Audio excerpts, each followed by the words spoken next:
Welcome.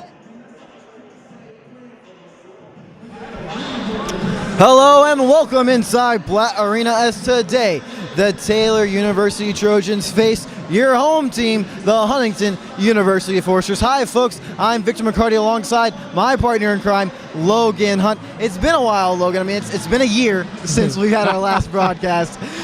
First off, how was your winter break? And then secondly, how do you think today's matchup will go? Well, my winter break was fantastic, filled with, Christmas time and New Year's. It was just a good time going back home to Indy and seeing the family and just, unwrapping presents. Let's be honest, that was a good time too. But this matchup here, like you said, it's in a whole new year. You got to put 2014 behind you, look forward to 2015 for the Huntington University Foresters. This Taylor squad is something that you cannot mess with. They're 0-3 in the conference, but they have some size to them that might pose a threat to the Foresters. And just speaking on my winter break real quick, I was a happy guy on New Year's Day when the Oregon Ducks beat FSU. That was a great game, and my favorite Christmas present I got was a Marcus Mariota jersey. So I've been rocking that one now. It's been a fun time. I'll be in Japan when the championship game occurs against Ohio State, so I'm going to have to find some way to watch it. So we'll just have to see. But yeah, speaking of today's game, anything can occur in the Crossroads League, as earlier today just occurred that the Lady Foresters lost against the Lady Trojans. So again, anything can happen inside the Crossroads League. And let's take a look real quick at the Crossroads League standings for the men. At top, we have the undefeated and reigning national champions, the Indiana Westland Wildcats, number 1 in the nation, 15-0. Next up, we have number 5, Bethel, 14-1, and then number 10, St. Francis at 12-3. And then now Mount Vernon Nazarene, they have been a surprise this season. They're receiving votes. They beat Huntington just a while back. And then Goshen also receiving votes. You don't often see those two teams in the top portion of the Crossroads League. And you have Huntington down at the bottom at 11-4, 1-2. Exactly. The Foresters 1-2 in the conference, 11-4 overall. Just came back from Arizona during New Year's. They had not really a tournament, just a 2-game stretch out there. Won 1, lost 1, but they played some great basketball out there. The boys and the girls did a good job out there. Girls won both games, but the Foresters have to get back to this Crossroads League matchup. And like you said, Victor, the Crossroads League, anything can happen. It's a strong conference, and we've compared it to the SEC of football, but I'm not sure we can do that anymore. It seems like the Crossroads League is just dominant. I'm going to compare it to the ACC now in Division I college basketball. Yeah, the SEC in football did not do very well bowl season. I mean, it's been an unpredictable season all around in sports, whether you be NAIA or NCAA. I mean, and that's what I love about sports, that anything can happen. So as you said, Logan, the Foresters went 1-1 down in Arizona, so finished 2014 on a sour note, and looking as we see them come out of the locker room to start 2015 on a positive one. I say, what's better than coming back home, facing Cross League's rival at home to start the new year. And like I said, you got to brush off 2014. What's that Taylor Swift says? Shake it off, I believe. I believe that's what she said during New Year's. You got to shake off 2014, get 2015 going, because you got a blank space and you can just write it and get it going. That was 2 Taylor Swift songs there, man. Catching me off guard, Logan. Nice job, and I did appreciate her performance on New Year's Eve. I mean, she had to have been cold, though. Wasn't wearing very much. Yeah. It was a great performance in New York.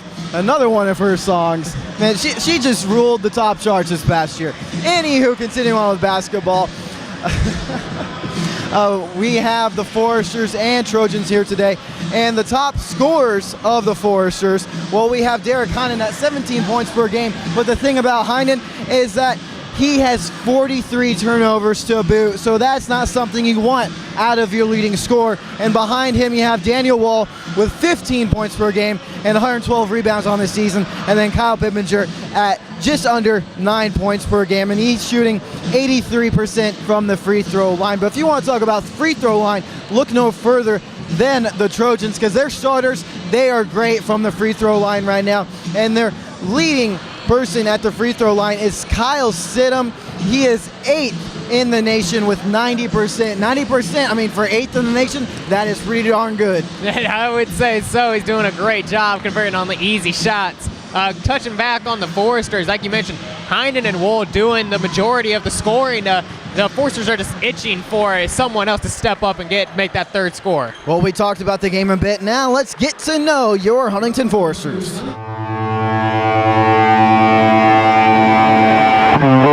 Tyler Alt, senior, Carroll High School. Derek Heinen, sophomore, V, Columbia City High School. Devin Murder, freshman, Heritage Hills High School. Trevor Lockwood, freshman, McCutcheon High School. Kyle Platt, freshman, Huntington North High School. Daniel Wool, sophomore, V, Columbia City High School. Kai Fode, junior, Canterbury High School. Austin Clark, freshman, Switchland County High School. Trevor Lucas, freshman, Brownsburg High School. Kyle Pivinger, sophomore, Tri-Village High School. Drew Benedict, sophomore, Columbia City High School. Alec Peterson, senior, Carmel High School. Calvin Miller, sophomore, Huntington North High School.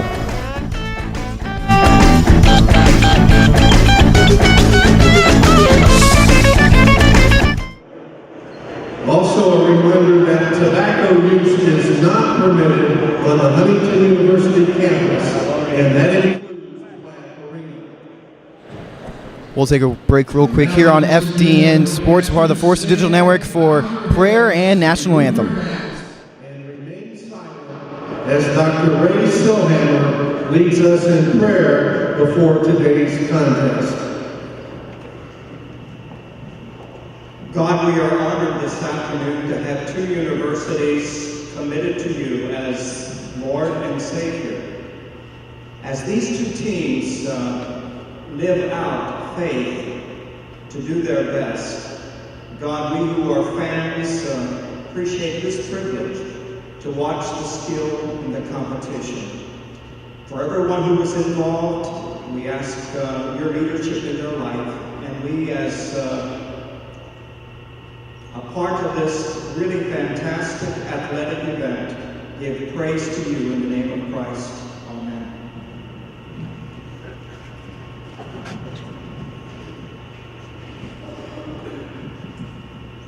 Ladies and gentlemen, Huntington Boy Scout Troop 130, sponsored by the Life Church, is among the largest and most active troops in the Wabash Valley District. They paddle, hike, bike, and swim year-round with monthly campouts and trips that take them from Virginia to Colorado. This color guard presented the opening flags of an Indiana Pacers game and is proud to be presenting today's colors for the Huntington Foresters. And now, ladies and gentlemen, Janelle Henning, the sister of HU assistant coach Jeremy Henning, will sing our national anthem. Oh, see, can you see by the dawn's early light what so proudly we hailed at the twilight's last gleaming, whose broad stripes and bright stars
Introducing the starting lineups. First of all, for the visitors from Upland, Indiana, Taylor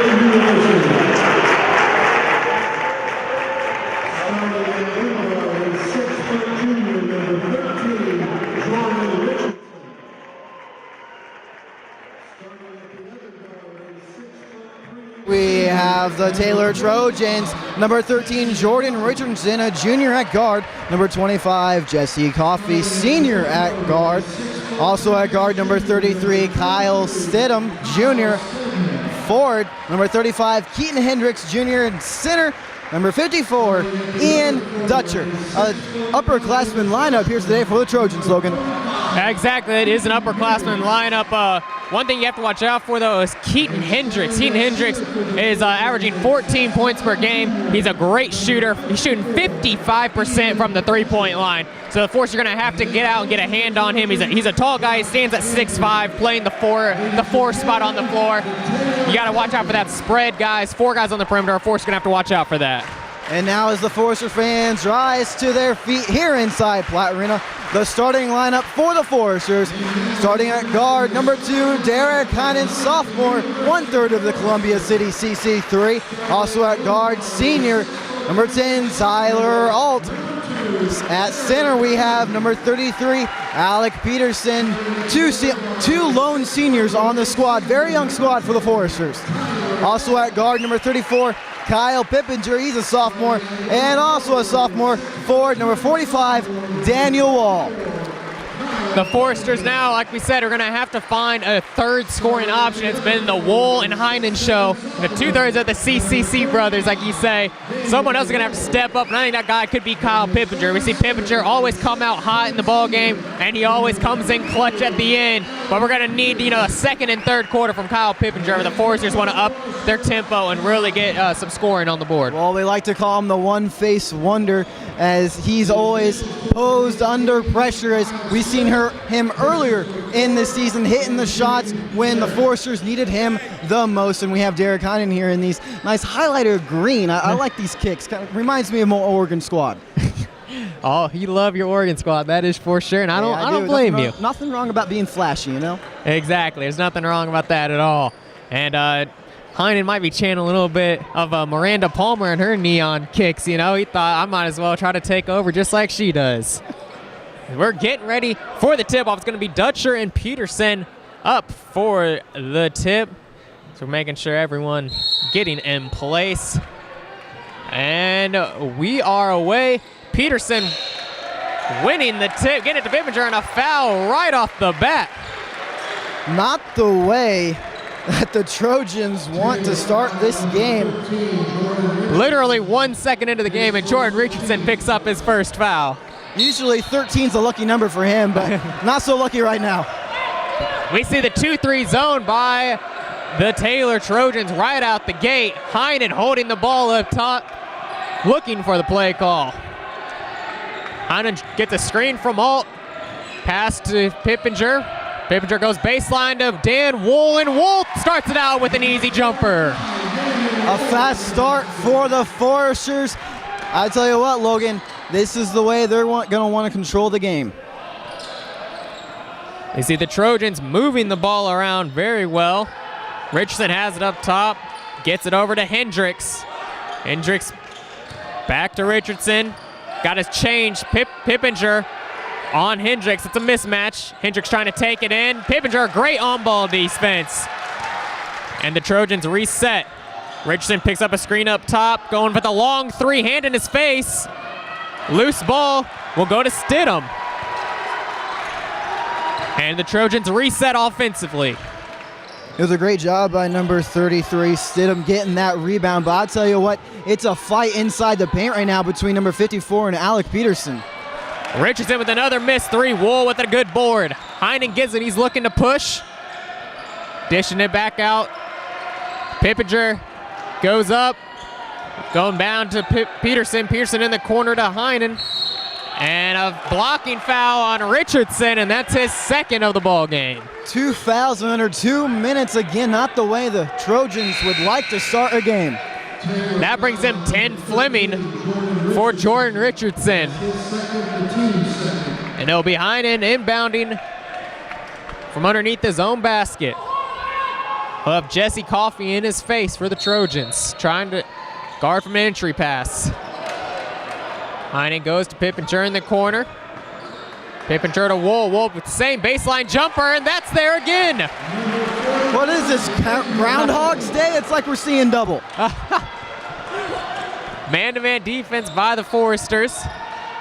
See Stidham getting to Fleming, down low to Dutcher. He loses the ball off his foot. Alt comes up with the loose ball. Aggressive defense by Peterson. I'm surprised there wasn't a foul called on that. Wool drawing the foul. This one will be on Keaton Hendricks. Now it'll be Hendricks first and the team's third. Heinen gonna inbound. Goes up top to Wool. Wool driving right side, pulling it back out, taking a long two, and that one goes out. Rebound goes to Stidham. Stidham driving in and draws the foul. This one will be on Kyle Pippinger. The foul's on the ground, so it's a non-shooting foul. Already 5 fouls in the game, Logan. Fleming inbounding from his baseline. Gets it up top to Hendricks. He'll find Dutcher up top. Fleming has it, gets it to Coffey. Alt right on him. Dutcher in position down low on Peterson, and he draws the foul.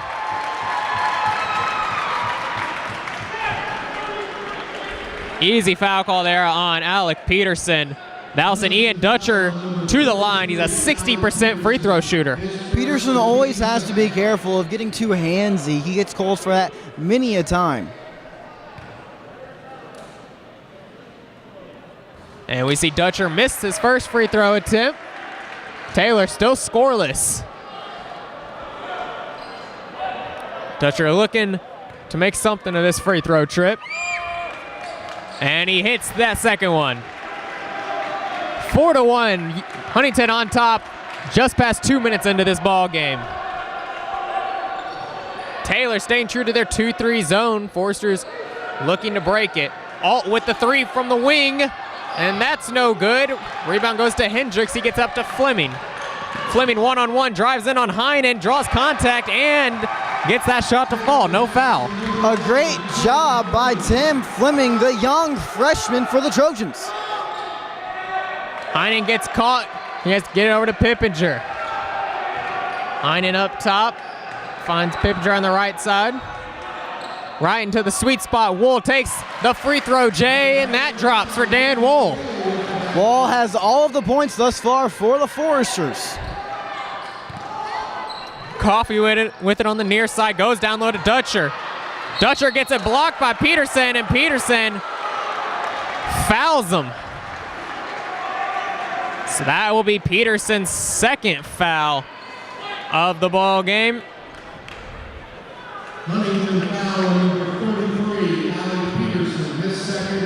Both teams already have some guys in foul trouble. Richardson for Taylor has 2, and Peterson now picking up his second. And we'll see Austin Clark come in for him after the shot. Dutcher missing his first one. Going back to that foul, I think it looked harder than it was. And I do agree that Peterson came down on him, but I think it also might have been a flop at the end too, trying to draw the flagrant. I definitely agree with that. So you see Austin Clark, the freshman, coming in for him. We'll see Dutcher take a seat. In for him will be Daryl Jordan, the 6'5 senior from Indianapolis. Smaller lineups now for both squads, with Peterson staying in at 6'8 and Dutcher staying in at 6'9. You know, both guys gonna take a seat, and we're gonna see some small ball.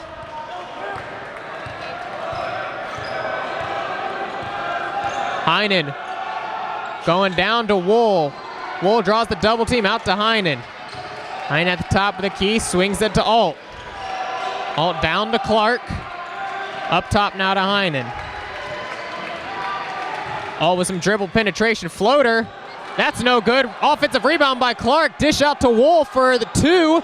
And that's no good. Rebound goes to Jordan. A great defensive presence by the Trojans. They are ranked 7th in scoring defense in the nation right now. Kyle Pippinger picking up his second foul of this ball game as he fouled Fleming. Once again, the foul's on the floor, so non-shooting foul. We're going to have to see Devin Murder come into the ball game for Kyle Pippinger. So 2 guys for the Foresters with 2 fouls with Peterson and Pippinger. Coach Platt's going to have to keep close tabs on that. Speaking of Devin Murder coming into the game, special request by him wanting to wish his mother a happy birthday. So happy birthday, Donna Murder. Rebound goes to Clark, and Murder getting his hands on the ball for the first time. This has to be a great great birthday present if the Foresters can get a win. And maybe Devin, I don't know, going for a career high 20 points. It wouldn't be bad. Make mama proud. Exactly. Let's see, Alt with the ball on the wing, finds Heinen. 15 on the shot clock. Pass to Clark. Clark driving in on Jordan. Goes up and gets the lefty layup to fall. Austin Clark, the freshman for the Foresters, he has done a great job all year, usually going against a senior, junior, someone older than him, someone who has more experience, but a great job always being aggressive inside the paint. Stidham looking for the pass, finds Hendricks. Hendrick driving in, floater, and that falls. Heinen bringing it up as we near the 15 mark in this first half.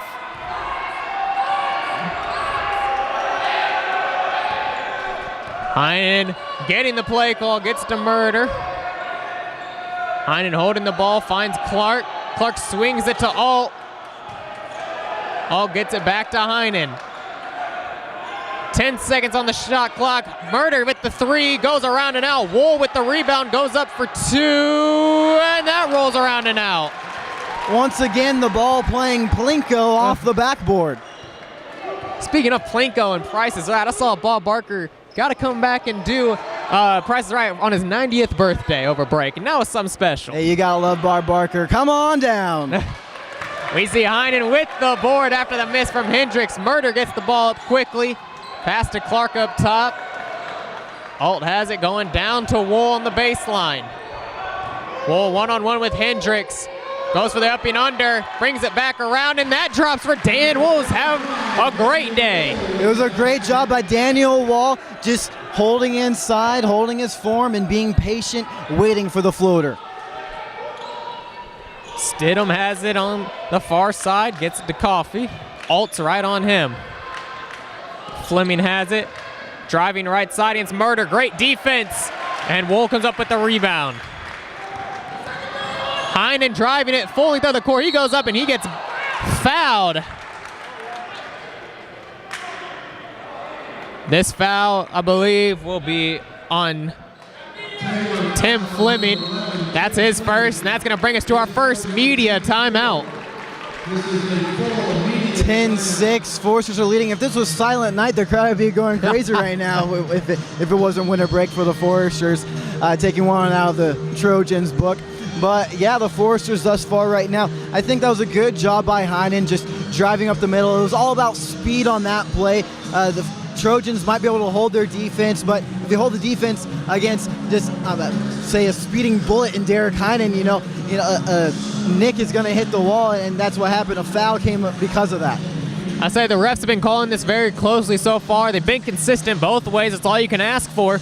And like I said, Heinen just taking it in and really drawing the foul. It was a smart play, too. He didn't go in there reckless. He really had his head up, looking at the rim the whole time. And that's ultimately what drew the foul there. He had also someone in the corner if he wanted him. But it's just a smart play by Derek Heinen, and that's how we call him the general. He does smart things and handles the ball well. But so far, the man of the hour has been Dan Wool. Dan Wall has done a tremendous job thus far for the Foresters. And like you said, we call Derek Heinen the general for a reason, because he is fearless to drive that basket on the inside. That media timeout was brought to you by the Huntingtonian, our newspaper affiliate here on Huntington University campus. You can follow them on Twitter at Huntingtonian, as well as stay up to date on Facebook. Just like them at the Huntingtonian. Getting back to the action is going to be Heinen at the line to shoot 2 after the foul on Fleming. Both teams with 4 personal fouls in this half so far. 13:37 remains. Foresters with a 4-point lead. Heinen missing his first free throw attempt, and Heinen having a struggling year from the free throw line. He's only shooting 56% from the free throw line. And Heinen does drill the second one, though. as opposed to the Lady Foresters, who have a tremendous percentage from the free throw line right now. The guys just haven't been able to stay on par this year. See Stidham taking it in on Heinen. He goes up and he will draw the foul. And it'll be interesting to see who this foul goes on. And a foul will be on Derek Heinen. Stidham did a good job getting in there and drawing the foul. Heinen was vertical, but as you said, great job of drawing that foul. Stidham at the line, and he hits the first. He's a very good free throw shooter. He's shooting 90% on the year. So expect whenever you see him at the line to get an easy 2 points. And he does. And I always like the way the net just clinks to the backboard. It's a beautiful sound during basketball time. We see a little 1-3-1 defense now out of Taylor. Different defensive pressures starting to throw off the Foresters. Heinen taking the three, but pulled it back out. Got it to Wool. Wool down low to Clark. One-on-one. Dish out to Alt.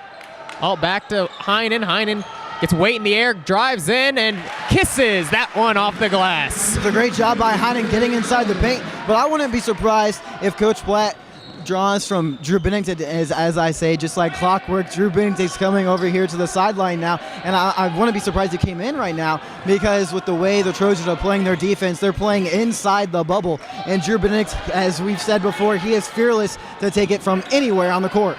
Seems like once he gets past half court, it's his range. We see Wool coming up with a big steal. Heinen looking to push. He has numbers, throws it to Murder in the corner. And Murder gets it to Heinen. Have to get up to Alt, and they'll have to slow things down. Wool posting up weight. Wool going right into his chest. Pulls it back out, gets it swatted away by Daryl Jordan, but then right back down to Clark. And Clark gets that one up and in. The Trojans may have got the swat, the Matumbo, no, but you have to stay focused, and that's what the Foresters did. Didn't let the block shake them, and to get that layup by Austin Clark. Wait picks up the screen. Good rotation by the Foresters defensively. Stidham picks up the screen. Looking down low, it's not there. 10 seconds now on the shot clock. Stidham with it. Almost near half court. Picks up the screen from Jordan. And they're going to call a foul on Austin Clark for reaching in. It looked clean from here, but referee saw it differently. Now I have a pair of substitution. It'll bring Dutcher and Hendricks in for Jordan and Stidham for Taylor. And like you said, Victor, Drew Benedict into the game for Tyler Alt. Fleming gonna inbound from the baseline. Gets it into Coffee. Coffee gets it partially blocked. It looked like gets his own rebound. Goes down to Dutcher. Dutcher goes up. It's not there. Coffee comes up with the board, and he is fouled. And this foul will be on Devin Murder, and that'll be his first. I just have to say, when the guys are playing that aggressively underneath the basket, let them play. That's the team's 7th foul, so Taylor in the bonus for the rest of this half. And that's a long half. 11:30 remains, and Coffee hits the first. Coffee shooting 73% from the free throw line. And he hits both. 5-point lead for the Foresters. And Heinen gets it to Benedict, gets it down to Clark. Clark loses the ball. Dutcher comes up with it. Fleming looking to push. Gets it to Hendricks. Hendricks up top to Waite. Waite directing traffic. He'll find Fleming. Taylor doing a good job with this motion offense. Hendricks, nice jab step, goes in, gets it blocked by Wool, but Dutcher's right there to clean it up. And now Derek Heinen losing his contact, asked the ref to stop the game.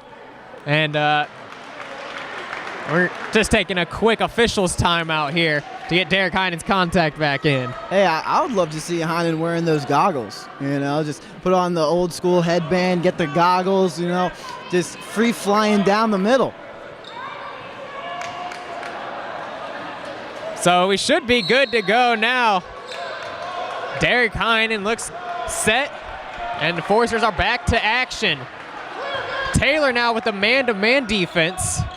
That's 3 different defense fronts we've seen. As we've seen Wool driving in on Waite. Thought he drew contact, but no call. Waite gets it up to Fleming. Fleming finds Hendricks, pump fake, step back, taking the long 2. That's no good, and ball goes out of bounds. Dutcher hitting it out. So Forester ball.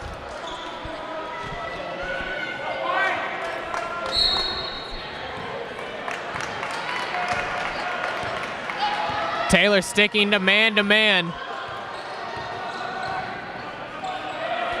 And now we'll see some motion offense being run by the Foresters. Heinen driving baseline, goes up for 2. That's no good. Rebound goes to Waite. He gets it slapped away. Ball on the ground. Waite comes back up with it. And Fleming has it. He gets it up to Hendricks. Back to Fleming, over to Waite. He'll take the 3, and that's good.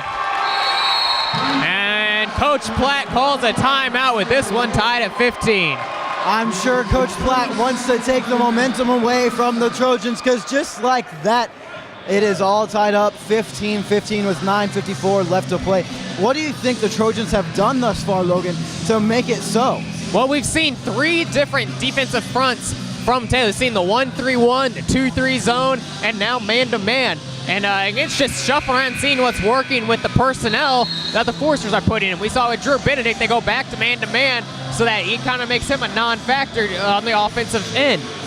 When Drew Benedict was out, and Pippinger also was out, we saw more of a 2-3 zone. So I think it's just going to depend on who's going in, that Taylor is just shifting their defense. They're doing a great job at it, so I think it's been throwing the Foresters off. It's a great chess game being played by head coach of the Trojans, Josh Andrews. As you said, just going from the man-to-man to the zone. A great game thus far. Definitely a great game. Heinen going out to Benedict. He takes the long 3 and forces that one up. It's way off the mark. Fleming bringing it up. It looked like Benedict had decided to shoot that before he even had the ball in his hands, that's for sure. Good screens being set by Taylor. Hendricks goes down low to Dutcher, and he will be fouled. And with an and one opportunity, Austin Clark being called for the foul. That's going to be Clark's second foul of the ball game. That'll be an and one as Kyle Pippinger will come in for Drew Benedict, and now Trevor Lockwood will also get some game time in for Austin Clark.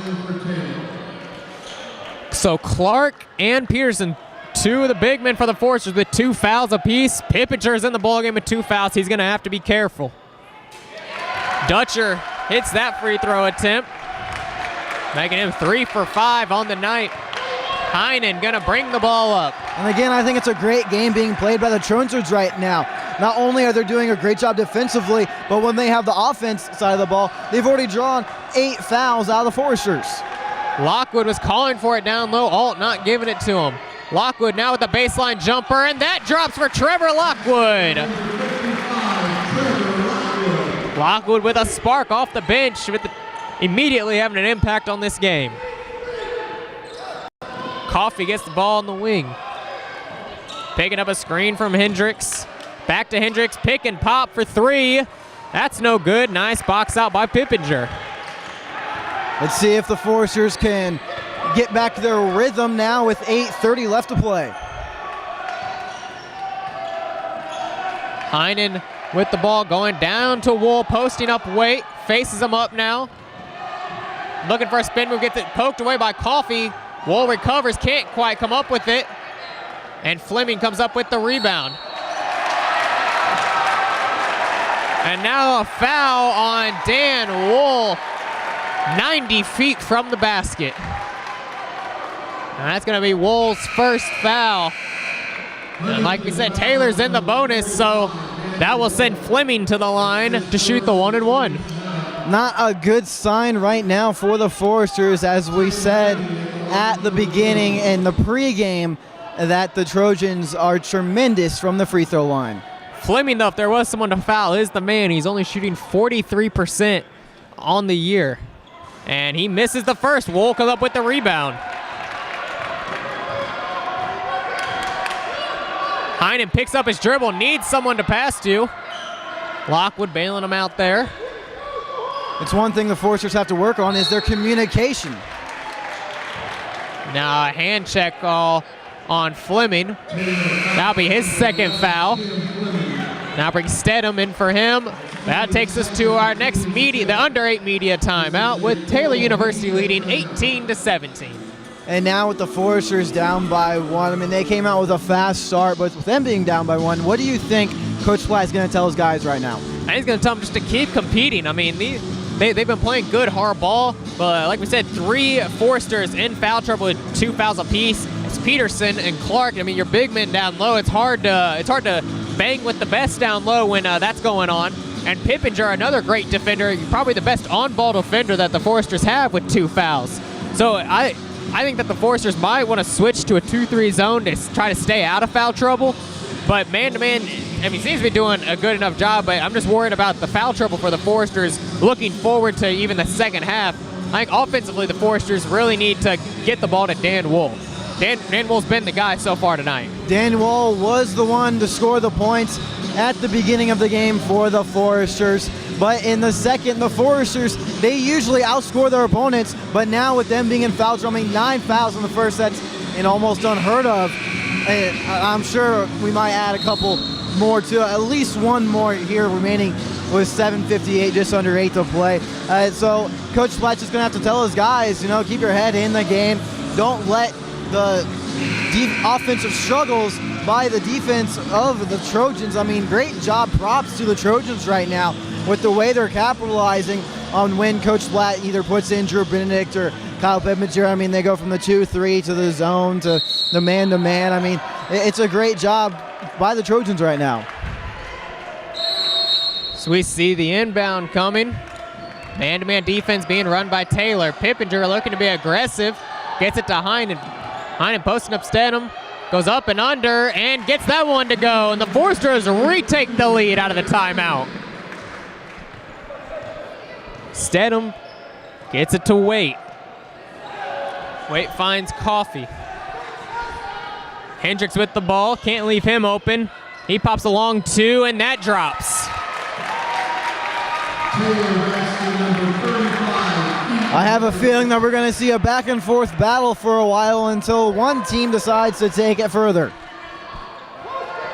Pippinger looking for Wool. Wool posts up Waite. Out to Heinen up top. Heinen step back 3. And splish splash Derek Heinen. I was just waiting to hear that saying in the new year, Logan. Hendricks gets it to Waite. Taylor looking to answer the 3 from Heinen.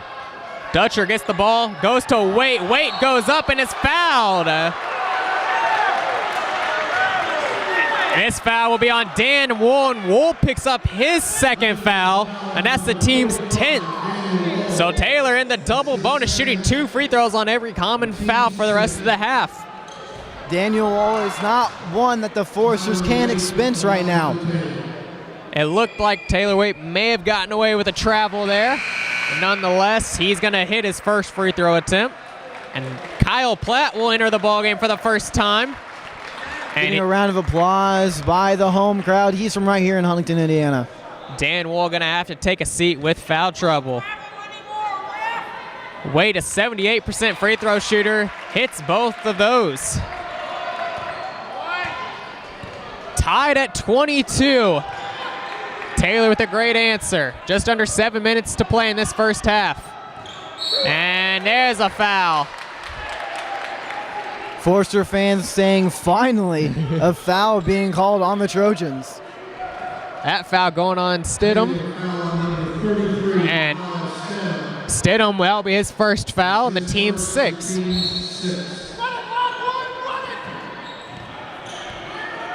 Pippinger Almost threw it away. Heinen does a good job keeping the ball. After that, it got poked away.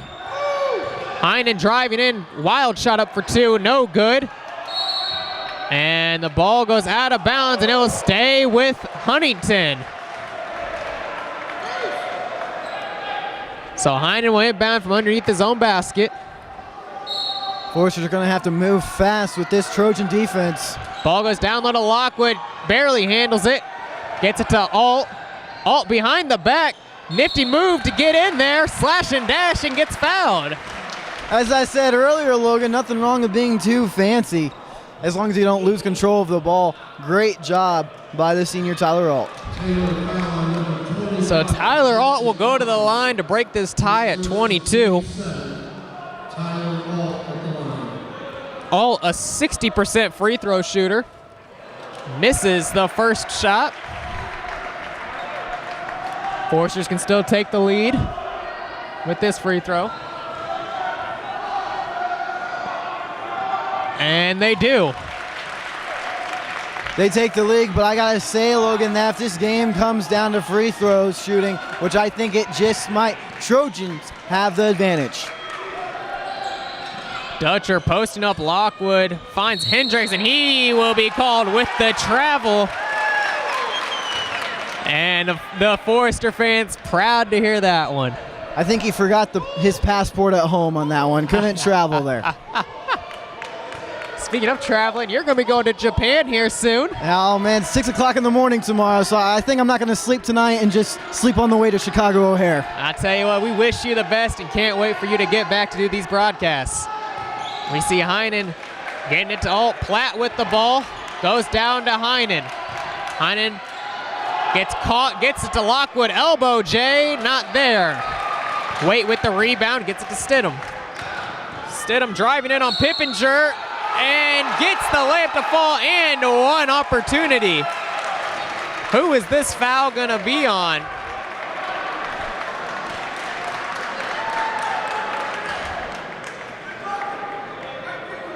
They're gonna call this one on Trevor Lockwood.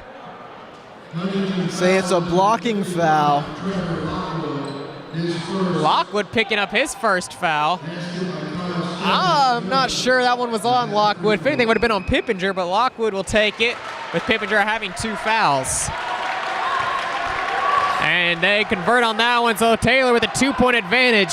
I have to say something, Victor. I saw the referees asking what number the foul was on, and I feel like if the ref has to ask what number the foul's on, who it was, then there wasn't a foul at all. I would have to agree with that one, Logan. And speaking of the foul, though, I mean, if or which way we agree with it or not, that's number 33's Kyle Stidham's second time he's gotten the and one. And again, he's a 90% free throw shooter. Force, you're going to have to be wary of him. We see Koff picking up a nice screen. Pull up Jay. It's not there. Lockwood with the strong board. Heinen gets it to Pippinger. Pippinger goes to Platt. Platt out to Alt. Alt with the spin move. Lefty layup, and he's fouled going into the lane. The senior Tyler Alt showing his moves here in the first half. Sort of rusting off that old age. That's Coffey's second foul, and the team's 8th. Forster's in the bonus for the rest of the half. We're just under 5 minutes to go. Alt at the line for the second time. He'll hit that free throw. We'll see Daryl Jordan entering the ball game for Ian Dutcher and the Trojans. Alt looking to tie the ball game at 25 with this free throw. And he's able to rattle that one home. Jordan Richardson into the game now for Coffey. And Dan Wool coming in for Kyle Platt and the Foresters. Daniel Wall coming in late for the Foresters. Again, a back and forth chess game being played by these two coaches. Wool's going to have to be cautious. He has 2 fouls, so you know Taylor's going to look to attack him, and the Foresters are now going to a 2-3 zone. Richardson gets Stedham. Stedham baseline to Jordan. He gets to Waite, and Taylor breaks that beautifully. Easy 2 there for Tyler Waite.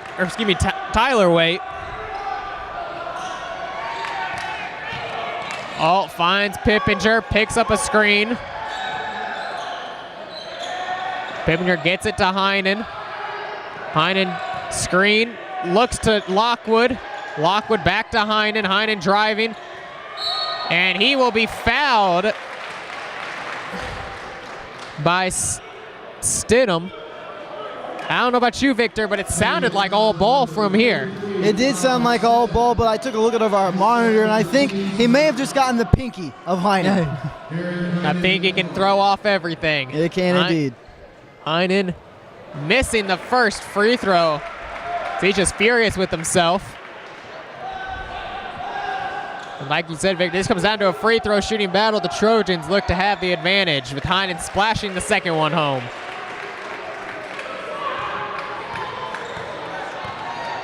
Richardson bringing the ball up for the Trojans. Hendricks with the ball, back to Richardson. Waite goes down low, hits it off the backboard. Too high of a pass, and now Daniel Wall marches down to get the layup. Again, a back and forth. Foresters now lead by 1, 28-27, 3:44 left to play in the first. That turnover ended up being costly for the Trojans. The Foresters retaking the lead 28-27.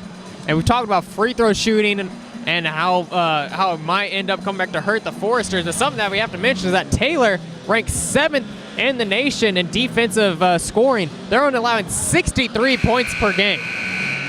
It's a great job by the Taylor Trojans, and we'll see more of their defense in the second half. And defense is a necessary job in the Crossroads League. If you have great defense, and I'm a defensive guy, I believe you can win against any team. You're a defensive guy, yet you like Oregon. Hey, I mean, sometimes it's good to be fast, but Oregon showed just how physical they can be against FSU, only allowing 20 points. I mean, I'd say that's a good defensive stop. You are correct, and that's why they are playing for the College Football Championship. That game will be January 12th versus Ohio State. We're back to the action, and the Foresters have gone back to man-to-man after Taylor was breaking that 2-3 zone very easily. Richardson has the ball up top, gets it to Hendricks. Hendricks to Richardson, can't handle that one. 10 seconds now on the shot clock. Stidham with it up top, picks up a screen from Jordan. Coming back the other way, decides to pull up for 3, and that one drops for Taylor. Stidham, a great shot there. Heinen goes to Wool. Wool driving on Waite, goes up for 2, and they're gonna say no shot, foul on the ground. Well, with that being the 10th foul against Taylor, Foresters are in the double bonus. So Dan Wool gets 2 shots. His first. Daniel Wool at the line for 2. Wool missing the first free throw. With the way the game is being played, I wouldn't be surprised to see some bench players get some action in the second half. Wool, typically a good free throw shooter, shooting 75% on the year, goes 0 for 2 from the strike.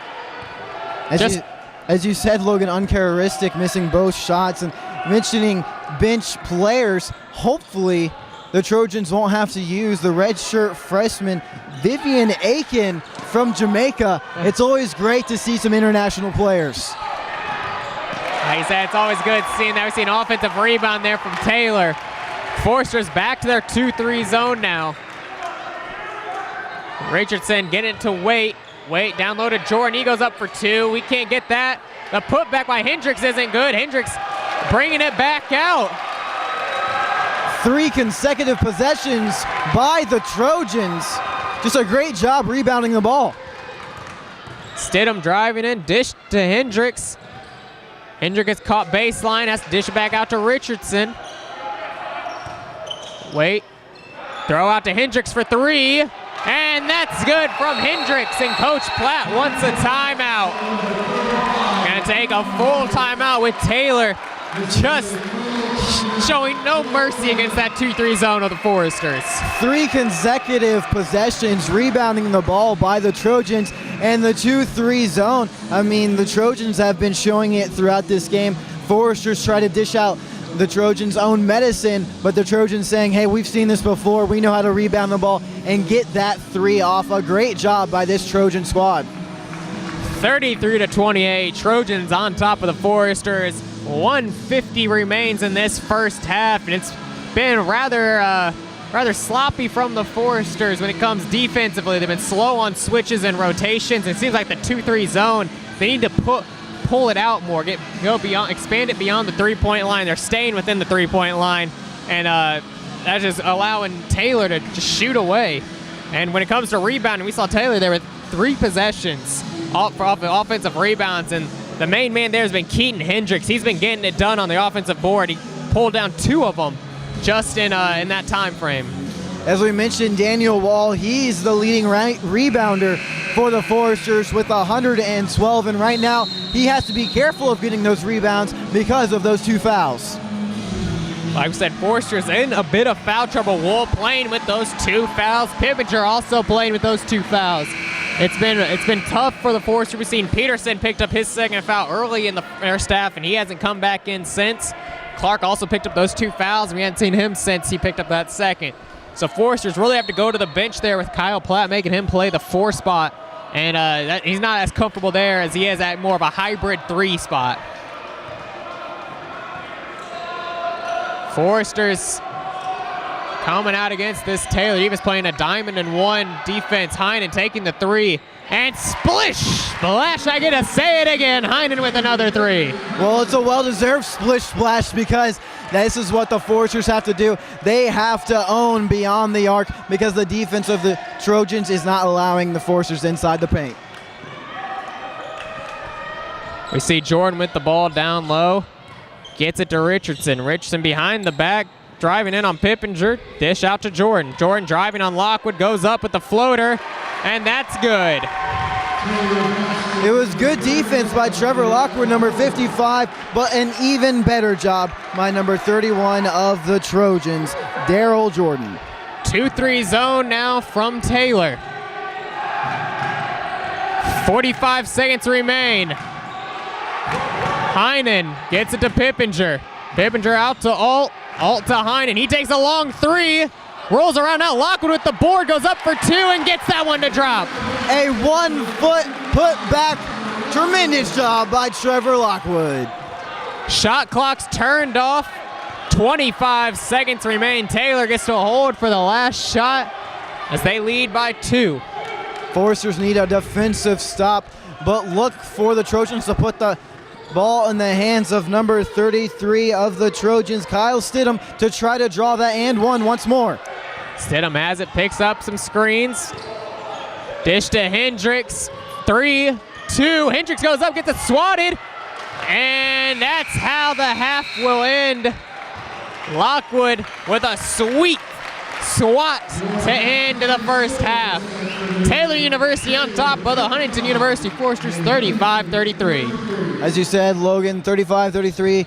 Trojans leading the home squad. Foresters will take a break here on FDN Sports, part of the Forester Digital Network, for a commercial break, and be right back with halftime stats.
We need everybody to please stay off the floor at halftime. Once again, everybody please stay off the floor at halftime.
Plans don't always go the way we want them to, but you're not alone in this adventure called life.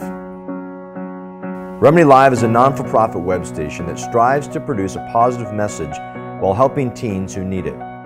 If we can help you, text the word REMEDY to 313131 or visit our website at remedylive.com to chat with someone there. Remedy Live. We chat, we listen, we love.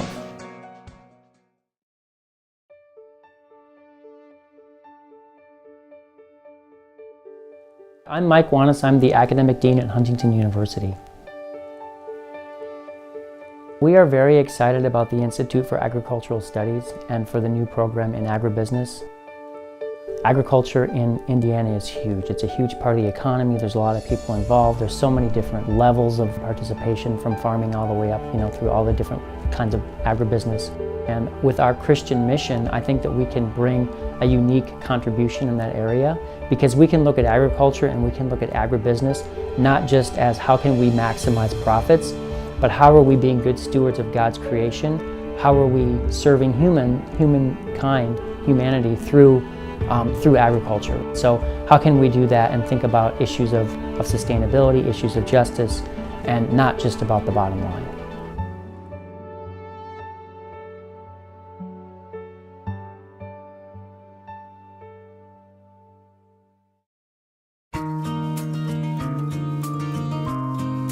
At Lakeview Middle School, I'm a 7th grade language arts teacher. I primarily teach 12, 13, and sometimes 14-year-olds reading and writing. One of the unique things about the teacher education program at Huntington University is the relationships that are developed between the faculty and students. They are super thoughtful people. They want to be a part of your life. They want to, be your mentor and help you through this process of becoming the best teacher that you could possibly be. I have a very good relationship with a lot of my professors from Huntington, and I think that's because they asked me questions that were even outside of the classroom. And then after class, I wanted to tell them about things that were going on in my life and the exciting things with teaching. Because our class sizes are small, we get to know them as people, we get to know their strengths, weaknesses, because then we know how best to help them. And it also simply makes the whole experience a lot more enjoyable. I still use a lot of the activities I learned with them with my students today. And so it was really helpful to have that time with them and especially those conversations with them. I think that Huntington prepared me incredibly well for the teaching position I have now. From the beginning of when I started at Huntington, I felt like it was a place where I was able to grow as an individual as well as in the intended profession that I wanted to be in now. We actually have a number of elementary and middle school and secondary programs. Each person that comes through the elementary program gets at least a couple of different certifications. And then we have secondary or high school programs in the typical content areas like history education, English education, biology education, chemistry education. Yes, you're going to be exhausted, and yes, you're going to stay up crazy late writing lesson plans and making bulletin boards and curriculum and activities, but get excited that this is going to prepare you very well for your future. I was able to figure out, even if I'm in a public school setting, how I can demonstrate my faith and show that like I am a Christian without explicitly saying it. And I think that Huntington really allowed me to develop a deeper understanding of what my faith was, and so that way I'm able to express my faith to the students in a public school setting. And I do not think that I would be able to take on this role of a teacher if I had not had the structure and the support and the love from the departments and the professors at Huntington. And I'm happy to say we have a very good success rate. Over the past 5 or 6 years, we've had within 6 months of graduation, we tend to average about a 90% employment rate. I have been completely blessed by it, by the professors, by all the hands-on experience they've given us, and I feel pretty prepared now, which is a great feeling.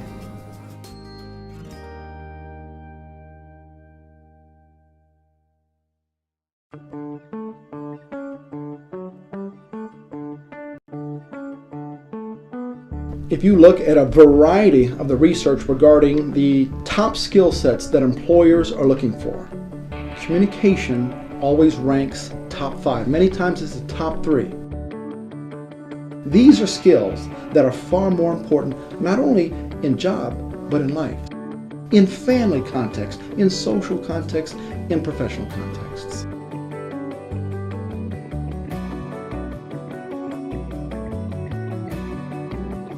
One thing that's different about Huntington University as a Christian college is that we have a journalism major.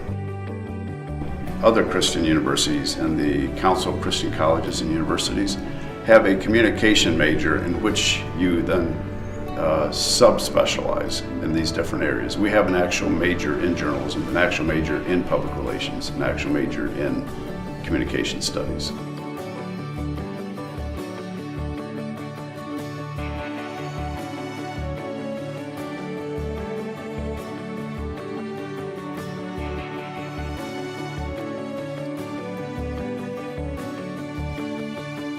Teachers try to incorporate different aspects of like the Bible into or core curriculum.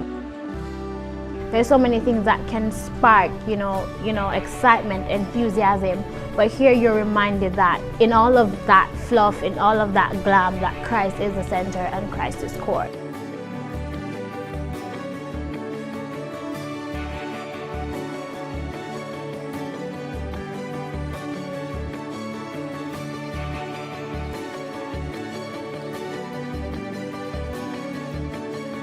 One aspect of Huntington University that I think makes us distinctive is the fact that 100% of our teaching faculty have PhDs. Also, here at Huntington University, the communication department, we offer 2 very different perspectives on the same field of communication. So we have 2 professors here that view the field quite differently, and I think the students benefit from that.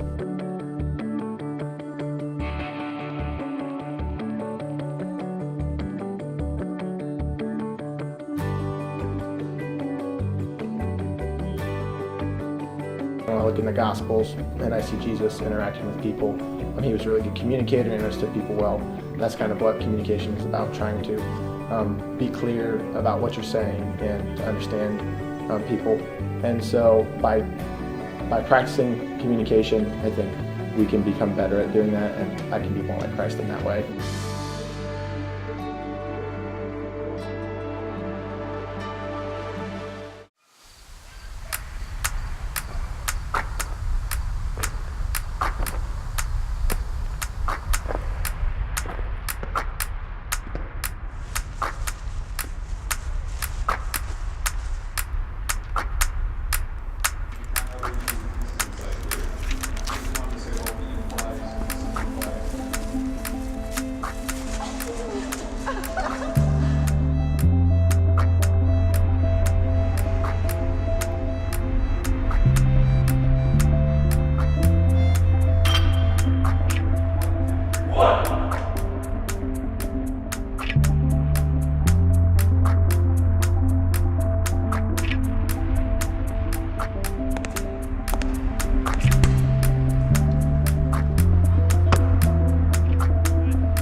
Back inside Platt Arena as the Taylor University Trojans lead the Foresters 35-33. Hi folks, I'm Victor McCarty alongside Logan Hunt, and here are the halftime stats of today's matchup.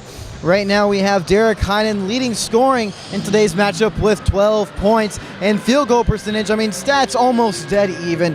Field goal percentage leads in the favor of the Foresters, but free throw percentage, I mean, that's a whopping 76% for the Trojans against 50% for the Foresters. Definitely, the Foresters shot 5 for 10 from the free throw line. Just awful. I mean, that's just awful free throw shooting from the Foresters. You have to get better than that.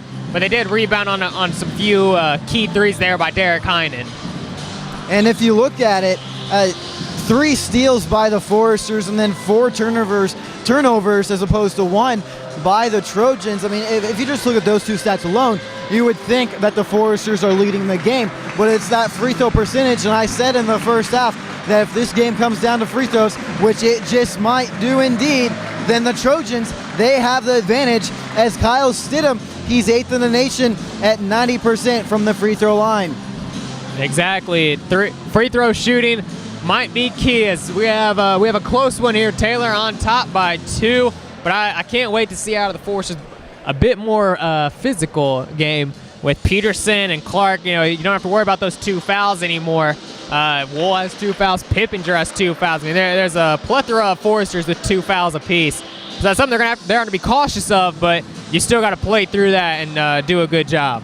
Well, the Foresters, they had 11 fouls in the first, and the Trojans, they had 10 fouls, so 21 fouls total in the first half. Hopefully there won't be too many fouls here in the second. Just let them play, but that is something the Foresters have to be careful about because their big men, each of the big men, have 2 fouls apiece. It's going to be Taylor University ball to start the second half. Richardson getting the inbound. Foresters come out with the man-to-man defense. Stidham with it. Gets it to Richardson up top to Coffee. The Lady Trojans already beat the Lady Foresters today, so the men's side of the ball trying to do it themselves as well. Heinen looking to push off the miss. Gets it to Alt. Alt right back to Heinen. Heinen gets it to Wool, posting up Hendricks. Wool has some size on him, goes with the turnaround, and that drops for Dan Wool. The same exact shot that he started the game off with, he starts off the second half. Stidham with it. Dish it out to Coffee. Hendricks finds himself with the ball. Dutcher trying to post up Peterson down low, and it's just not happening. Peterson doing a good job defensively on him. Hendricks in the corner, finally gets it down to Dutcher, and a foul called on Alec Peterson. That is not a foul that the Foresters need right now. They will need Big Al down the stretch. That's Peterson's 3rd foul, and we're a minute into this second half. Stidham gets the inbound, picks up a screen from Dutcher. Stidham drives in, swatted away by Big Al. Hendricks comes up with it. Gets it to Richardson. Richardson down to Dutcher. Peterson right there on him. Peterson with another block. And that's exactly why the Foresters need Big Al. Heinen with the floater, not good. Stidham comes up with it. Stidham driving in. And Richardson trying to get an offense running, finds Coffee. Down low to Dutcher. Peterson on him. Hendricks with the elbow J, and that's good. A lone island controlled by Hendricks. That is something the Foresters cannot allow a hole in their defense. Heinen bringing it up. Gets to Wool. Wool in the corner to Pippinger. Pippinger picks up the screen. Down to Wool. Wool driving baseline and will be fouled.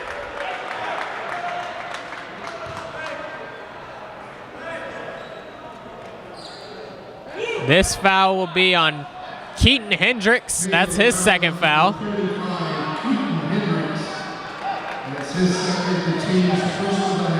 So Heinen gonna inbound from underneath his own basket.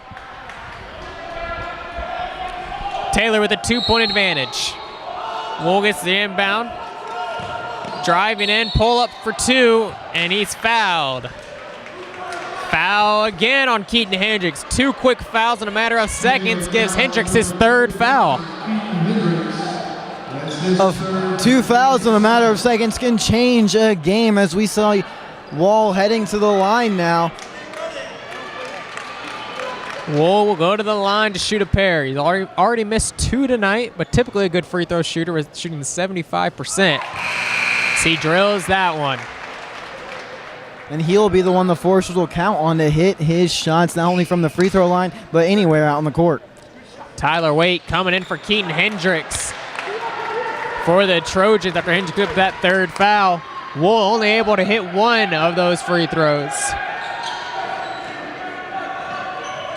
Coffee with it up top, and it's stolen away by Dan. Breakaway. Let's throw down Dan Wool, and Wool will get a technical for hanging on the rim. The refs putting a halt to Slam City, saying he hung on the rim. I just have to say that he hung on the rim for a split second so he wouldn't land on his back. That is very questionable. I understand the rule of showboating and hanging on the rim. I understand that and trying to protect the goals and the players. But I do believe that Dan Wool, he was practically doing a 180 in the air. And I think he was doing it more to save himself from falling. We've seen a lot of players fall from doing that. We see Stedham hit the first technical free throw. I prefer safety over.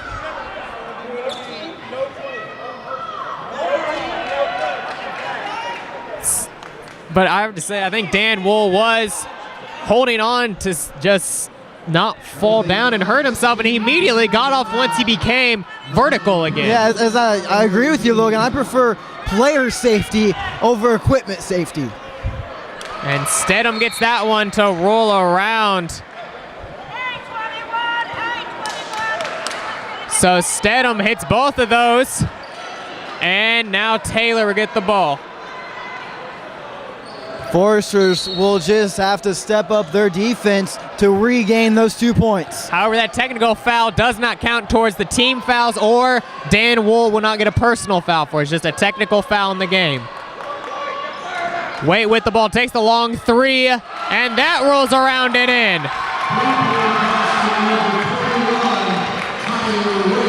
Derek Heinen gets it to Pippinger. Pippinger down to Peterson, and Peterson called for a travel. Gonna say he traveled. Ball heading towards the Trojans now. Richardson bringing it up for Taylor. Taylor getting excited now. Up by 4. Waite with it, gets it to Stedham. Richardson has coffee. And Richardson directing traffic. Forrester staying in man-to-man defense. Nearing 10 seconds on the shot clock. Dutcher gets it down low on Peterson. Gets him up in the air. Goes up for 2. It's not there. Rebound by Dan Wool. Heinen gets it. He's looking to push it. He gets caught. Gets it out to Wool. And Wool slowing it down with Alt. The atmosphere and electricity is high inside Platt Arena today. Heinen posting up, throws up a floater. It's not there. Stedham getting it. He's running down the court. Drives right in on Heinen, and a blocking foul on Derek Heinen. And that will send Stedham to the line to shoot 2.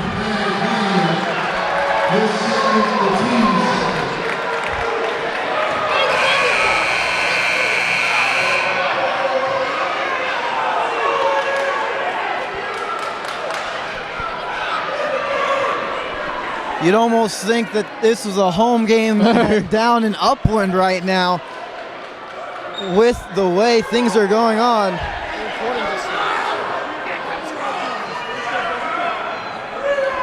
All right,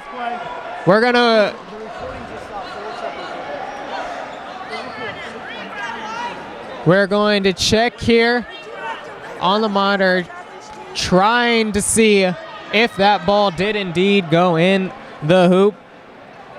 Nonetheless, that will be a foul on Derek Heinen. That's going to be his second foul of the ball game, and it will be a shooting foul. Here. So the referees are coming to the FDN Sports Monitor to check to see if that ball did indeed go in.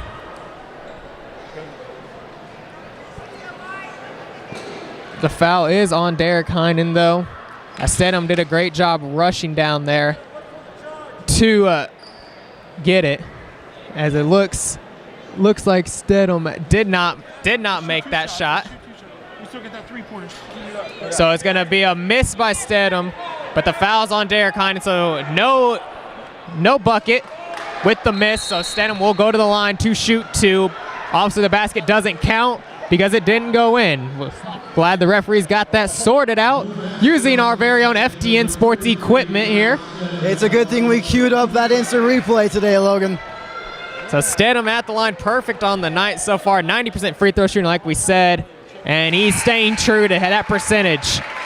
As he hits the first, Dutcher exits. In for him will be Jordan. Forcers find themselves down here late as we see Stedham missing that one. First miss of the night. Rare miss from him. Heinen bringing it up. Near 16 minutes to go in this ball game. Heinen gets it to Wool, posting up weight, and there's a foul. And this foul will be on Jordan Richardson. That's his third foul. Austin Clark coming into the game for Alec Peterson. Richardson will have to sit with his third foul. In for him will be Tim Fleming, the freshman who played very well in the first half. He did indeed, Logan. I look for him to do a tremendous job here in the second as well, as Austin Clark collects the and one. Austin Clark right there did a good job getting that entry pass from Derek Heinen. Heinen did a good job catching that. So Clark, like you said, going to the line to shoot the and one. We see Dutcher coming into the game for Jordan on Taylor's side of the ball. Clark, a 74% free throw shooter on the year, shooting his first free throw of the night. And with Clark with a miss there, rebound goes to Coffey. Fleming bringing it up for the Trojans. They lead by 3. Because the free throws aren't there, that's just that much effort the Foresters are going to have to put on their court when the ball is in play. Stedham with a nifty move to get in the lane. Couldn't quite finish, but Dutcher there with the board and cleans it up. Forster's going to have to rebound to pull this one even. We see Heinen driving in. Crazy pass. Alt comes up with it. Heinen getting it again. It was a good thing the senior Tyler Alt was there to collect the rebound. There's been another turnover. And we're going to have a charge call on Derek Heinen. That foul on Derek Heinen. Taylor Wade able to draw that one. So that's going to be Heinen's third foul. And that brings us to the media timeout. The under 16 with 15:25 remaining. Taylor University on top, 45-40. And the Foresters have some work to do to get back into this game. Seems like nothing's going right for them in this second half.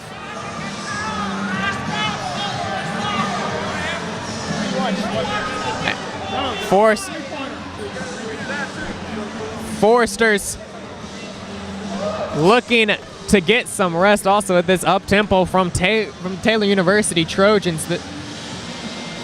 They've been going strong so far. Foresters going to have to really look to stay up with them on man-to-man defense. Heinen's going to have to figure out a way to get himself going.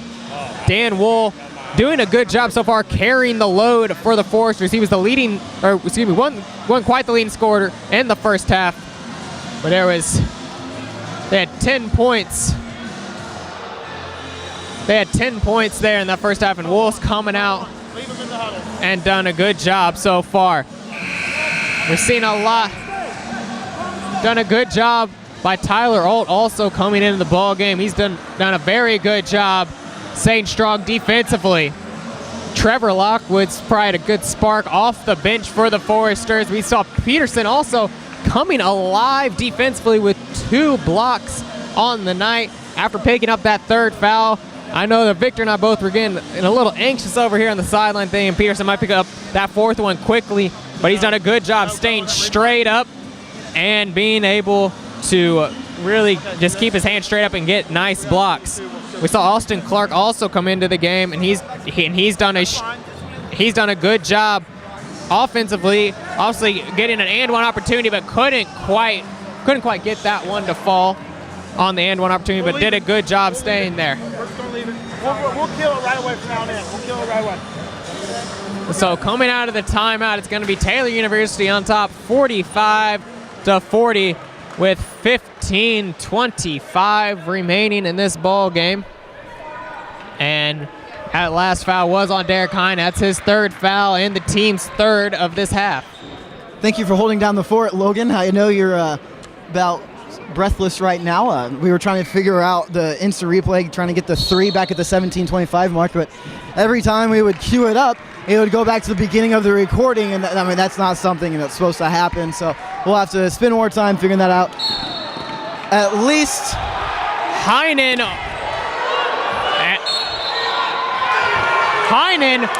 got the steal and then picked up a technical foul after the ball went out of bounds. Ref called it in favor of Taylor, and then Heinen slapped the ground, picking up a technical foul. So that's a technical foul on Derek Heinen, a technical foul on Dan Woods. We feel tensions rising here in Platt Arena. It might be winter, but it is hot inside Platt Arena right now. That was indeed the right call to call a technical foul. Derek Heinen slapping the floor right in front of the referee. You cannot do that, and Tyler Hall did a good job being a senior leader and pulling him aside to tell him, you got to keep your cool, man. You got to keep your cool. We're only down 5. Can't do things like that. As the Foresters kind of are finding this one slip away. Stedham at the line to shoot the technical free throws as he drills the first. Only has 1 miss from the free throw line on the night. And Stedham missing the second one. Once again, a rare miss from him. I want to see the technical. Well,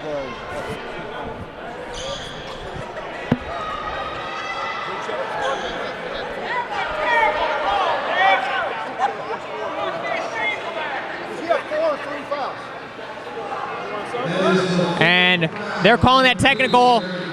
Now a personal foul also on Derek Heinen.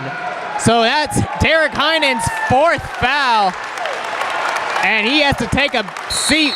Devin Murder coming into the game. And I tell you what, Devin Murder, now's your time to make your mother proud and give her a great birthday gift. Come alive here for Derek Heinen. He has to take a seat. Stedham with the ball driving in on Murder. Gets past him and gets in for 2. 8-point lead for Taylor. Alt bringing it up floor now with Heinen on the bench. As I mentioned in the first, that one of these teams were going to try to take away the game, and that's exactly what the Trojans are doing right now. Alt needs to get it to Wool. Wool's going to have to be the go-to man with Heinen on the bench. He's drives, step back, jumps into weight, and draws the foul.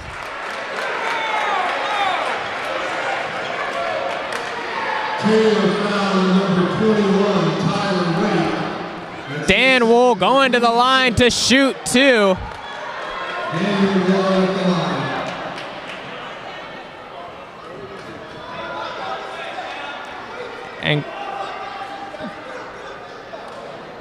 And Coach Platt arguing with the ref, asking that Tyler Wade would get a technical, talking about emotion there, and saying that he showed too much. But Wool missing the first free throw attempt. And like we said, Foresters really need to regroup. As Wool hits that second one, Foresters desperately need some leadership right now to come from Wool or Alt anywhere. So Foresters down by 7, but looking emotionally exhausted. Fleming gets it to Wait over to Stidham. Stidham to Wait at top of the key, gets Wool off his feet, drives in for 2, and is fouled. And we'll get the and one opportunity. That foul's on Wool, and I believe that's his 4th. And that's something that teams often underestimate, is the game being an emotional drain as well as physical drain. Coach Platt going to take a full timeout, trying to get his players back to the mental state that he wants them to be. Foresters down by 9, 41-50 as the Trojans lead with 14-19, left to play. Dan Wool only picking up his third foul as a miscue here in the arena, putting 4 up on the scoreboard, but Dan Wool does indeed have 3 fouls. But like we said, Victor, this game has definitely gone sky high in the second half. Foresters need some leadership in this second half with Heinen on the bench. The question is, who's going to take over for the Foresters? Who's going to be the go-to guy for Huntington, Victor?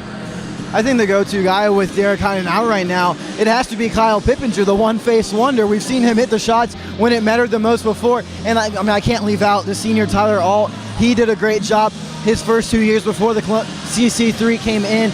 It's inside here, Platt Arena, but it'll be Kyle Pippinger. He has to get the ball in order to get the Foresters back into this game. And I would like to believe it has to be from the 3-point range. Foresters, like you said, I agree with you, and I think that it's going to come from the 3-point range with many Foresters getting themselves in foul trouble with 3 or 4 fouls. Obviously, Heinen, Wool, Peterson all with 3 or 4 fouls. The Foresters are going to have to start shooting lights out offensively. Defensively, they can't go blow for blow. They're going to have to force some turnovers. We saw Heinen pick up the intensity, get the steal, but then picked up that technical and had to go to the bench. And it's going to be an exciting matchup here.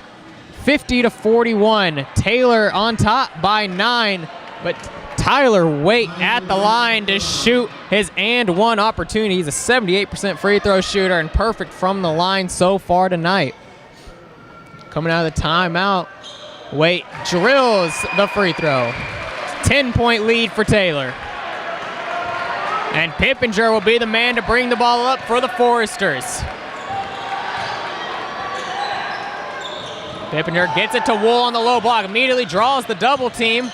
Wool finds Alt. Alt goes up for 2, gets it blocked by Dutcher. It was a good job by Alt cutting inside the middle, but 54 Dutcher was right there to block it. Fleming gets it to Stedham. Stedham looking for Waite coming off screens. He drives in, gets it swatted away by Dan Wool. And we'll have a pair of substitutions for the Foresters.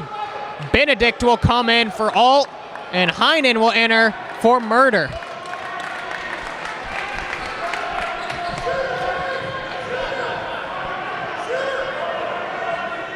Fleming will inbound from the baseline, gets it to Dutcher.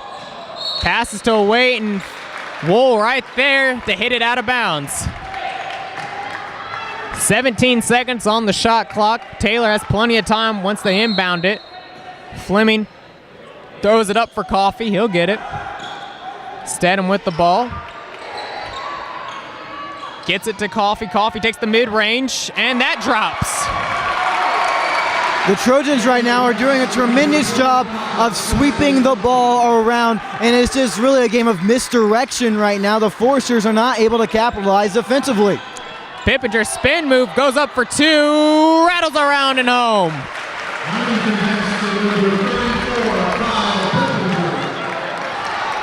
Fleming brings it up, finds Coffey. Trojans just passing the ball around the perimeter now. Waite, post, hands off to Stedham, out to Fleming. Dutcher down low, Stedham drives in though, and that's gonna be a foul on Austin Clark off the rebound of Stedham. When you're already playing with as many fouls as the Foresters are right now, it's time to not play as aggressively as you did at the beginning of the game. You have to play a little bit more cautiously, and that's just something the young freshman does not know right now. Fleming gets it to Dutcher. Fleming looking for Dutcher. Dutcher posting up Clark. Dutcher goes up. And Benedict keeping it alive, gets it to Clark and throws it away. Wait right there with the steal. And Coffey takes the pull-up three, and that drops. And Coach Platt will take a timeout. 56-43. The Trojans coming alive here in the second half. As we said in the pregame, anything can happen in the Crossroads League, and right now the 0-3 Trojans inside the Crossroads League are leading the Foresters 56-43. 13 points. Coach Platt has got to come up with some sort of strategy to get his Foresters back into this, and I think that three was really off of the fault of the Foresters just getting too antsy and passing the ball. It was a great job getting the ball back, but then you pass it just in no man's land where the Trojans were waiting for it. I liked Clark's vision to get it up to Wool, but Waite was right there with the steal on that last play, but I think Clark should have put it over the top, thrown over the head pass to Wool. But when everything's going on like that, it's hard to think of simple things like that. Foresters, though, down 13, and like you said, Vic, you're going to have to come up with some stops and really get their heads back in this ball game. And Taylor just can't miss right now, it seems like. The past 5 possessions, anything they've thrown up has gone in, and it's all escalated from that first technical foul on Dan Wool early in this second half. The Trojans doing a great job, not just defensively, but offensively now as well, as they are trying to run away with it. 13 points, leading with 12:31 left to play here inside the second. I think the Foresters are doing something right now that they shouldn't be doing. They have their eyes set on the basket of trying to get the points. You can't play that. That's not playing smart. You have to play smart and just try to move the ball around, try to swing around, and just be patient with the rock. A pair of threes by Drew Benedict wouldn't be frowned upon right now if you're a Forester fan. Pippinger with the ball on the near side, picks up the screen from Clark. He gets it to Heinen. Heinen driving in, pull up, gets it blocked by Fleming. Clark comes up with it, dishes out to Benedict. Benedict thought about shooting, goes backdoor cut to Heinen, and he misses. Clark will be fouled on the rebound. This foul will be on Tyler Waite. That's his third foul and the team's 6th. I gotta say that Derek Heinen looked like Jameis Winston right there with the ball falling behind him. Pippinger taking a long 2 off the inbound. It's not there. Clark has got to be there for the rebound. Don't let the senior out-shove you. Coffey with the ball. 12 minutes to go in this ball game. Fleming has it, gets it over to Hendricks. Pippinger right there on him. Hendricks wanted to pull, throws it down low to Dutcher. Clark right there. And one opportunity again for Taylor as Dutcher drew the foul on Clark. That's Clark's 4th foul.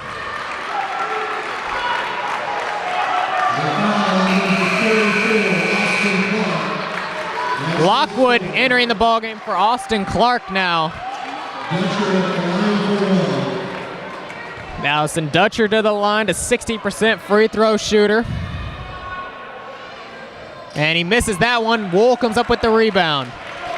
We know what they say, the ball never lies. With the Columbia City 3 out right now, I look for the General Derek Heinen to lead the CC3 as well as the Foresters to try to come back right now, down 45-58. Foresters only down 13. Anything can happen here. He's only going to start defensively. Waite with the ball, and he's going to get called for a travel. Excuse me, Logan. It'll take chemistry to win the game, and that's why I like Coach Platt has Drew Benedict, Daniel Wall, and Derek Heinen out there right now with, as well as I believe, the best shooter of the Foresters, Kyle Pippinger, and then Trevor Lockwood. Great jobs thus far inside the paint. Heinen with a missed opportunity on the floater. Gets it to Waite in transition. That's Taylor. Three's not there. Pippinger with a good rebound as he looks to push it. He gets it to Wool. Wool to Heinen. Heinen dribbling around. Gets it to Wool. Wool out to Pippinger on the far side. Pippinger gets it to Wool, and that's going to be a reach-in foul. That one, I believe, is going to be on Tyler Waite. That will be his 4th foul. And that will send Dan Wool to the free throw line to shoot the 1-and-1. Both teams are in the bonus. See, what the Foresters need to do instead of trapping themselves is they need to swing the ball around beyond the arc and try to get the ball to either Kyle Pippinger or Drew Benedict. Wool able to drill the first one. Benedict will take a seat. Alt will come in.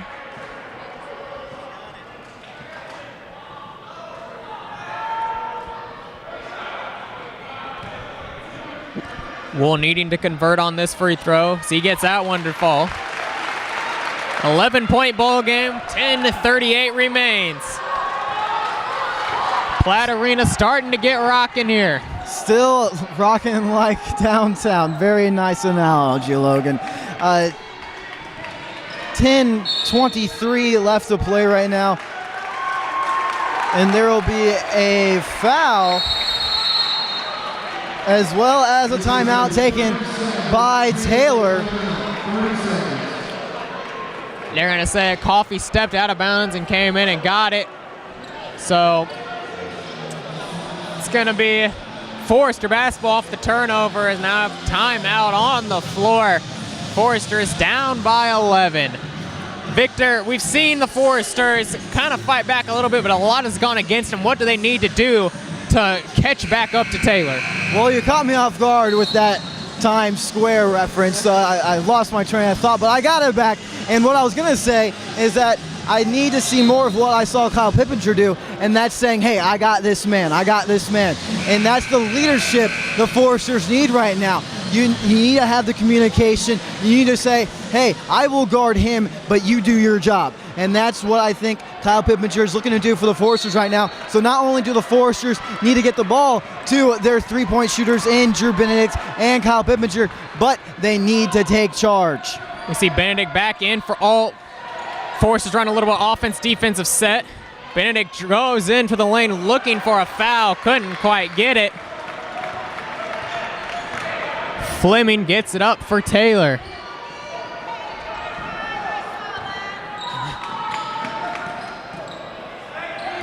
Fleming going around. Gets it to Stedham. Hendricks left open for three in the corner. Not there. Offensive rebound to Jordan. And Taylor will throw it back out and waste some more clock. Put that on the list as well. They need to get the rebounds. Trevor Lockwood just too far in to get that one. Hendricks gets the ball on the perimeter. Trojans doing a good job passing the ball around. Fleming goes down low to Jordan. Jordan draws the double team, dish out to Stedham to Coffey for three. And that's good by Coffey. Right now, Coffey cannot miss. He's hit from that same position a multitude of times. Pass out to Pippinger for three. And Pippinger getting in on the action. Exactly as I said, Kyle Pippinger needs to get the ball if the Foresters have any chance of coming back down by 11 with 8:57 left to play. Trojans doing a good job playing team ball and passing the ball around. Coffey gets it over to Fleming. Out to Stedham. Stedham driving in, dish out to Jordan. Can't quite handle it. 10 seconds on the shot clock. Stedham comes up with it. 5 on the shot clock. Picking up a screen from Jordan.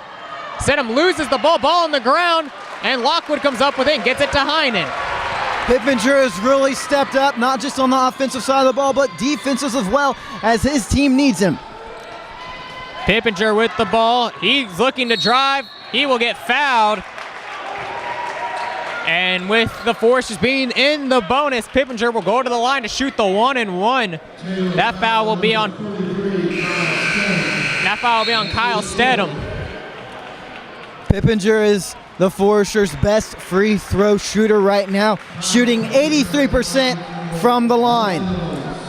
We see Benedict take a seat, and for him will be Tyler Alt. Foresters joining that offense-defensive set with them. And Pippinger, like you said, staying true on his free throws. He'll earn his second one, looking to trim this lead down to single figures. And it's amazing what can happen to a team when they see the lead down to just single figures. You get that adrenaline, and you start to get that rush.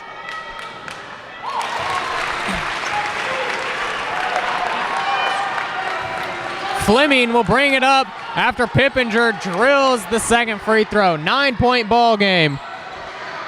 Foresters need a run here.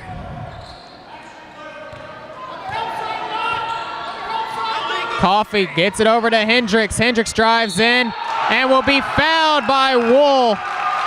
And one opportunity again. That's just not playing smart. Daniel Wall cannot try to get the ball away from the Trojans when your team needs you the most. And with the way the Trojans have been shooting, I mean, free throws will win this game. Exactly. We see Hendricks converting on the and one. 12-point ball game for the Foresters now. Wool picked up his 4th foul, so Heinen and Wool both with 4. The leading scorers for the Foresters. Benedict thought about shooting. Coffee right there on him. Benedict over to Wool. Wool out to Heinen. Heinen with the pump fake. Heinen drives in, gets fouled, and one for Derek Heinen. Tim Fleming all in the face of D-Rock, as he likes to be called on Twitter. But he gets the and one.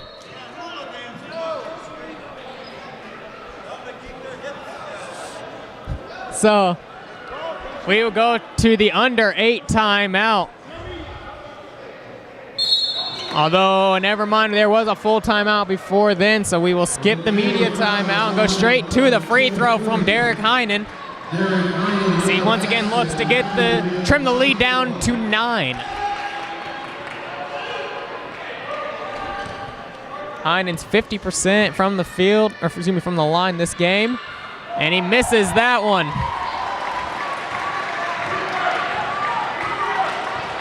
Fleming bringing it up. Down low to Coffee. Coffee goes up and floats that one over Lockwood and Alt. Coffee must have had a shot of espresso because he just cannot miss, not only from the 3, but now inside the paint, getting it over the tall freshman Trevor Lockwood. You see Heinen driving in, spin move up for 2, and that's good. Under 7 minutes to go. Foresters down by 10. Foresters gonna have to buckle down defensively.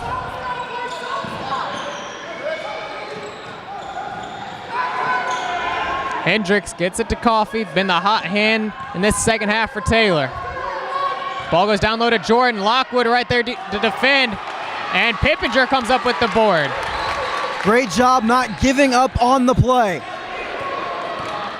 Heinen driving in, goes up for 2, and that's good. And again, a great job by the freshman Lockwood, opening up the lane for the general, Derek Heinen, to get the easy 2.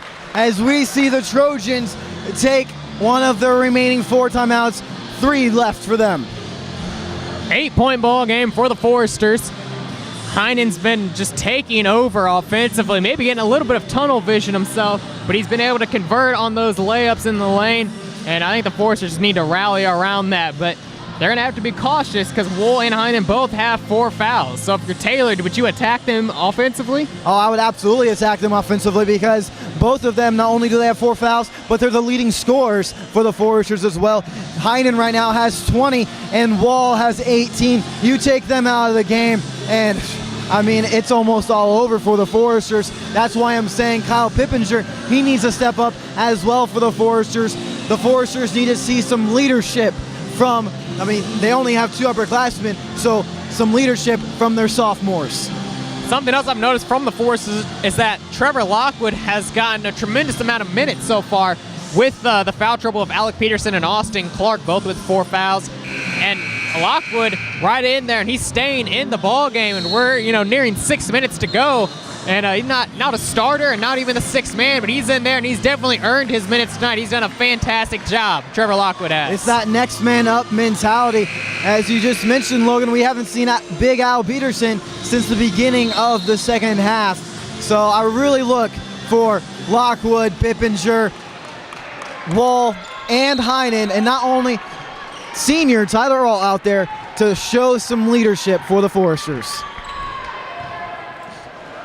Coffee with the ball out to Hendricks. Got starting 5 out there for Taylor. Hendricks with the ball, takes the contested 3. It's not there. Pippinger with the board. Here comes Heinen. Heinen picks up a screen from Lockwood, throws it in the lane to Lockwood, and Lockwood gets the deuce to fall. It's all about feeding the ball to the open man. A great job having that tunnel vision by Derek Heinen. 6-point ball game, the crowd getting into this one. Taylor needs an equalizer. Richardson with the ball on the near side, picks up the screen. Driving in, flips up the easy layup. Heinen had to back off because of his 4 fouls. And that was a smart play. You cannot play aggressive right now. Although you are down by 8 with just almost 5 minutes to play, you cannot play aggressively and foul out of the game. You have to play smart. Heinen gets it to Pippinger. Going right back. Heinen takes a long 3. That's good! Derek Heinen! Heinen coming alive late in this game. Under 5 to go. It's a 5-point ball game. You hear the Forester fans rattling their feet, trying to get their team into it. Stead driving in on Pippinger. Goes up. Pippinger with the block. Gets the rebound. Here comes Heinen. Heinen going right in, and there's a foul on the floor. Foul's going to go on Richardson. That's his 4th and the team's 10th. Double bonus now for Huntington. So for the remainder of the game, they'll be shooting 2 free throws. But the key thing is that they have to hit them. So this is where a player has to shine. Heinen hasn't done so well from the line tonight, but he's looking to get it going as he hits the first. Seems to be the key for him. He can get this down to a 1-possession game.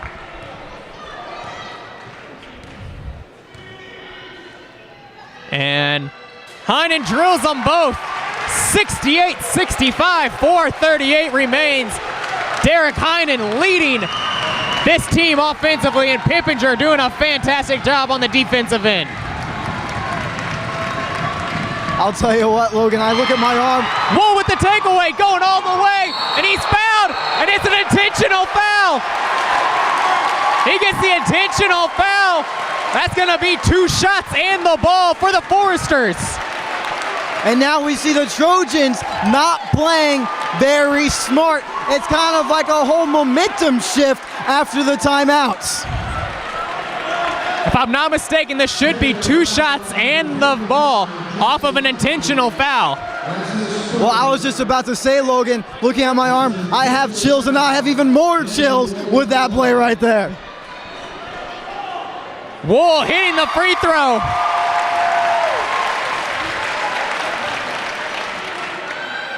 And couldn't quite get the second one. Benedict coming into the ballgame for Alt. Now's prime time for a Drew Benedict 3 to take the lead. It's 68-66. Foresters coming alive. Forester fans on their feet behind us. I can barely hear myself. It's a great time to be a Forester right now. Down by 2. This is the time to capitalize. And that was all Taylor's fault right there. Coffee, just a poor decision doing the personal foul, the technical, making Daniel Wall go into the line. And now Foresters with the ball, having the chance with Drew Benedict in the game to regain the lead that they lost so long ago. Foresters don't necessarily have to look for a 3. I mean, you got to take the best available look. You fought so hard to get yourself back in this game. It's come on the defensive effort. We've seen Dan Wool with the steal. Pippinger got a steal and a block. I mean, Pippinger has been just key defensively. Also, Dan Wool has done a good job. But you have to remember, Wool and Heinen both have 4 fouls, so Taylor can go right at him. Those have been the 2 key scorers in this run for the Foresters. And I definitely look for them to do that here with 4:23 left to play. But I also look for Heinen to keep on doing what he's been doing, and which is Trevor Lockwood opening up the lane and Heinen going right in there for the 2. And that's the smart play the Foresters need to compromise on. So the Foresters don't need a 3. They need to take the best available shot to them, keep running the offense. Like you said, have Lockwood clear it out down low. Heinen could get in there, get an easy 2, or Wool. Either way, if this ball game gets tied, the Forest is going to be going absolutely insane. The Forest will be lit on fire here inside Platt Arena. Heinen will inbound from underneath his own basket. Goes to Pippinger. Pippinger handoff to Heinen. Heinen will go up top, set the offense. You get the screen from Lockwood. Dish to Benedict for 3 in the corner. Oh, it's not quite there. Dutcher saves the ball, and Hendricks comes up with it. Foresters have to hustle. Lockwood is there, but another Forester has to come back. Richardson gets it to Stedham. Stedham picks up the screen. Out to Hendricks up top. He's driving in on Wool. Back out to Stedham. Coffee with the ball now. Gets it to Stedham. Stedham to Hendricks. Hendricks to Stedham. He's driving on Pippinger, and a foul on Kyle Pippinger, running him off his lane. So that will send Stedham to the line to shoot the 1-and-1, and that's Pippinger's 3rd foul. The only good thing out of that for the Foresters is that it was not on Wall or Heinen. Stedham, a great free throw shooter, but we did see him miss his last one on a 1-and-1 attempt. Eighth in the nation. And that one rolls around and out. I try to do my best to jinx him. Heinen getting a screen from Wool. Back out to Wool. Wool takes the 3. It's there! Splish splash! The Foresters take the lead. Somebody grab the fire extinguisher out of the closet, because the Forest is on fire right now here inside Platt Arena. 69-68. Foresters on top. We near 3 minutes to play in this Crossroads League matchup. Dutcher gets the ball down low and goes right in on Lockwood to retake the lead for Taylor. And now, once again, it'll be all about playing smart with 3 minutes to go. Heinen going and dishing it out, tipped out by Coffey. So Foresters will keep the ball with 23 seconds on the shot clock. Plenty of time for Foresters to run the offense. Heinen inbounding from right in front of his bench. Pippinger gets the inbound. Gets it to Heinen. Heinen picks up the screen from Lockwood. Loses it off his foot. Pippinger comes up with it. Dangerous. That ball gets tipped out of bounds. And Foresters will keep the ball with 8 seconds now on the shot clock. I wouldn't be surprised if I saw a quick catch and release by Drew Benedict. Heinen inbounding from the baseline, gets it to Wool. Wool with 5. Spin move in the lane, goes up for 2, and that's good! Dan Wool giving the Foresters the lead back. Richardson gets it over to Coffey. Coffey back to Richardson. Stedham looking down low, nothing there. Good switches being made by the Foresters defensively. Hendricks driving in, gets it stripped away. Ball on the ground, jump ball. Jump ball, possession error to the Foresters. Coach Andrews for Taylor tried calling a timeout, but was a wee bit too late there. Well, we're seeing the one-faced wonder, Kyle Pippinger, express his emotions right now, and I think it's well-deserved because he is fired up, trying to rally his team back to victory. 2:11 remains in this crazy Crossroads League matchup. Heinen bringing it up. 1 point lead for the Foresters. They've battled back hard to get into this one. And the Foresters gonna burn some clock with this lead. They're gonna run this shot clock down.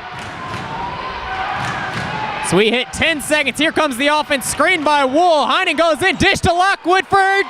It rolls around and in. Bring around the Rosie. 2 points for the Foresters. They lead by 3 with 1:35.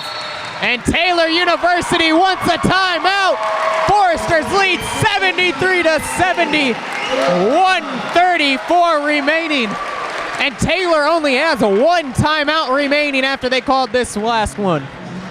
Foresters doing a tremendous job just composing themselves, collecting themselves after that 1 timeout where Derek Heinen got the technical, and they have done a great job with behind Kyle Pippinger and Derek Heinen redeeming himself, so to speak, as well as Daniel Wall and Trevor Lockwood, the freshman. I mean, it's been a great job by the 5 out on the court right now for the Foresters. I definitely agree with that. It seemed like Taylor was stuck at 68 there for a while as the Foresters just climbed their way back into this one. This was a team that was down 12 at one point, and the Foresters able to claw their way back in with Heinen and Wool leading the way. And go back to that last play, Dan Wool with the screen of the century so far, just completely taking Fleming out of the play so Heinen could roll in there and go with the behind-the-back pass. And that's what I said before, Logan. It's all about setting up the lane, getting inside the paint, as we saw what Derek Heinen and Trevor Lockwood did before, and they did it once more with the tremendous screen, as you mentioned, by Daniel Wall. And now we're going to see Big Al Peterson back in the game for the Foresters. I think Coach Platt is thinking that he can expend, that if he gets a foul, he can have Trevor Lockwood come right back in the game. Also, we saw Peterson was the only Forester that could guard Ian Dutcher, the 6'9", 260-pound senior that Taylor has. They went to Dutcher last time, and he got right in there and scored for on Lockwood. Peterson has blocked Dutcher twice so far. I look for a very aggressive last minute and a half. Richardson gets it to Studham to Hendricks, and they're looking down low to Dutcher to get it to him. Peterson right there on him. Dutcher goes up and draws the foul. That's 10 team fouls now on the Foresters, so both teams are in the double bonus for the final 123. That's Peterson's 4th foul of the game. Dutcher, not a strong free throw shooter, shooting just under 50% from on the day. He's a 60% free throw shooter on the season. And Dutcher misses the first one. We'll see Lockwood, as you predicted, Victor, coming back in for Peterson. Benedict coming in for Alt.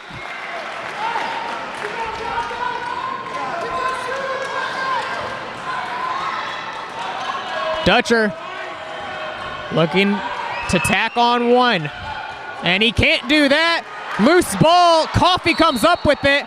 And a blocking foul on Dan Wool as he went to the ground.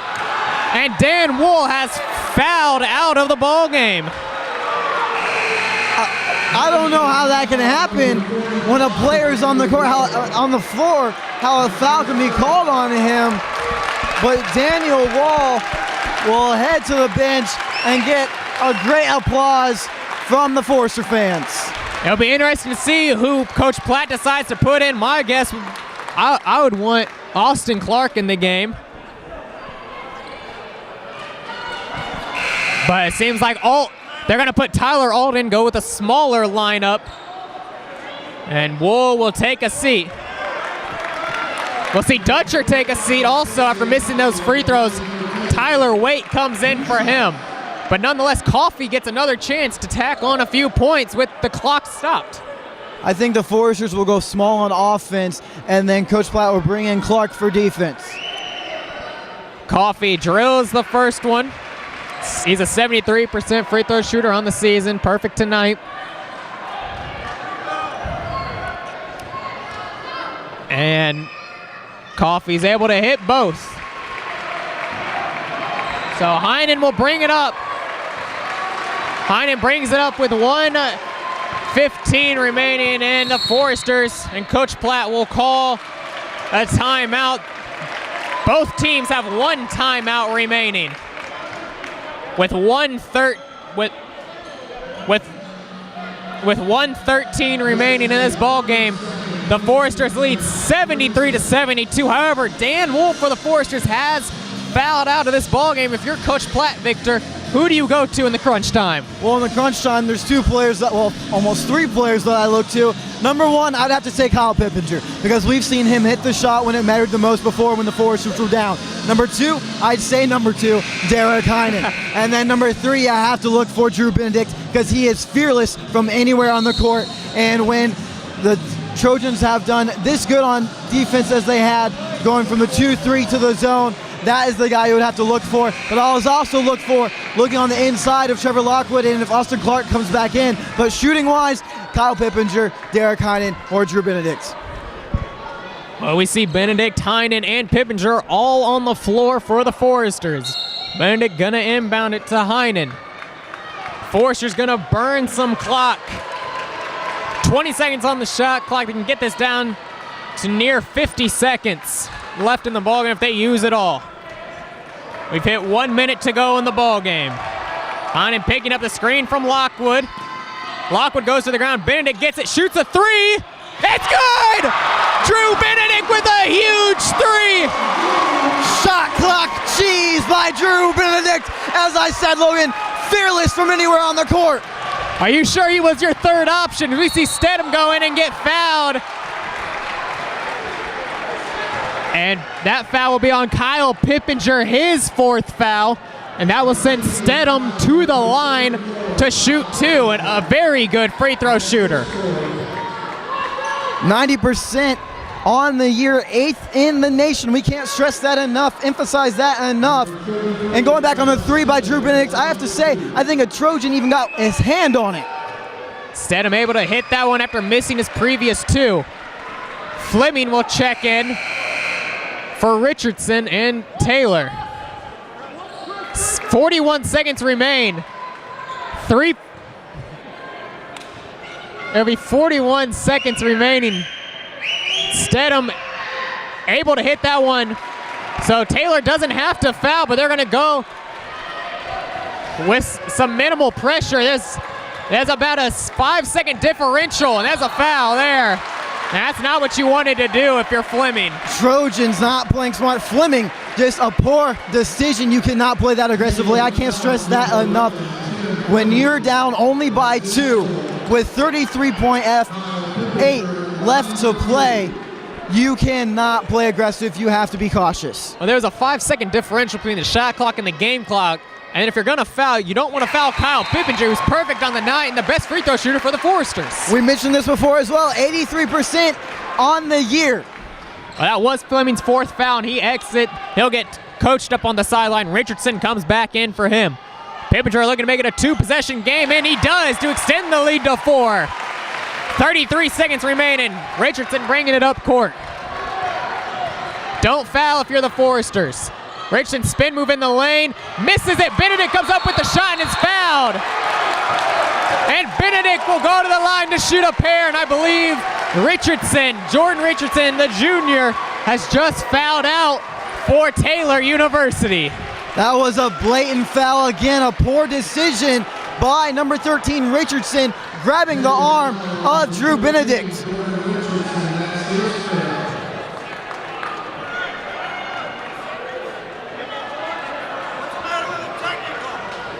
So we'll see Fleming come back in now as Richardson has to take a seat after fouling out. Benedict will be at the line to shoot some free throws. He's 75% on the year from the free throw line, and he drills this one. It's not over till it's over, Logan, but the Foresters have done a great job of coming from behind. Benedict able to hit the second one to make this a 6-point advantage for the Foresters. 20 seconds remaining. If I had to tell the Foresters one thing, I'd just say block out and guard the perimeter. Hendricks with the floater over Lockwood. That's good. And a timeout by Taylor with 14 seconds remaining. Huntington on top, 80-76. However, that is Taylor's last timeout of this ball game. Now, if you're the Foresters, after this timeout, you're going to want to get the ball to one of 2 people. You're going to want to get the ball either to Drew Benedict or Kyle Pippinger, because look for the Trojans try to foul, and those are your two best shooters at the free throw line right now. Well, you know that Coach Andrews and Taylor University, they're going to want to try to trap immediately on the inbound, so you don't want to throw this ball into either corners of the backcourt if you're Huntington. You're going to want to try to get it in the middle of the floor, and like you said, Pippinger or Benedict would be a great option. I would prefer Pippinger, as he can get the ball up court better than Drew Benedict can.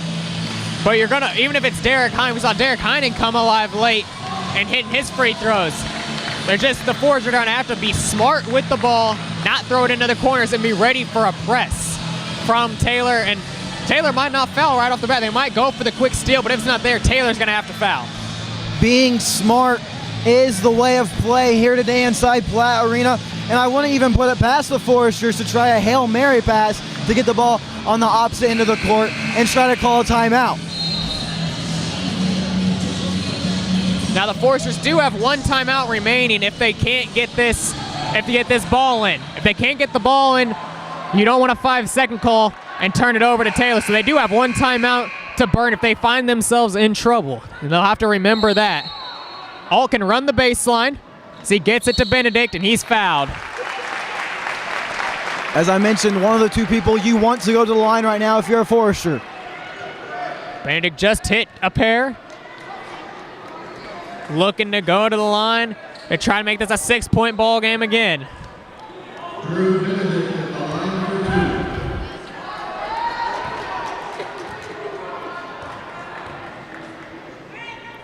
2. And Benedict hits the first one.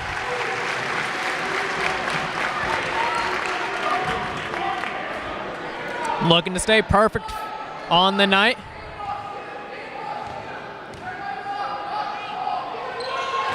And Benedict's able to hit that one. 6 points. We hit 10 seconds to go. Fleming running up, gets it to Stedham, and a blocking foul on Benedict. Benedict looked to be going for a charge there, but that's not what you wanted to do. You don't want to put Taylor on the line. They can score with no time running off the clock. Wasn't a smart foul at all there. And it's their best shooter from the line in Kyle Stidham right now. But I almost have to say that's not exactly a horrible outcome, because I'd rather, if I was on the Forester squad right now, I would almost rather take a 2 than take a 3. Stedham looking to get this back down to a 4-point game. Still going to be a 2-possession game. And he's able to do that. So Alt with the inbound. Gets it to Heinen, and Heinen's fouled immediately by Fleming, and Fleming has fouled out. We're interested to see who Coach Andrews decides to put in for Fleming. And it will be Daryl Jordan coming in for Fleming. So no true point guard on the floor for Taylor. These are the shots that Derek Heinen has to make. Struggled from the line today, but did hit his last 2. And Derek able to hit the first. 8 seconds remain.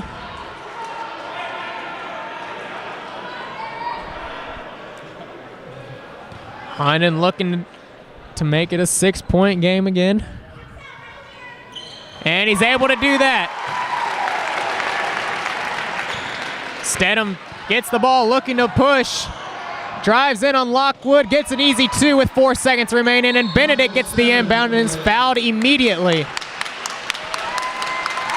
Foresters in great position with 3.8 seconds left to play.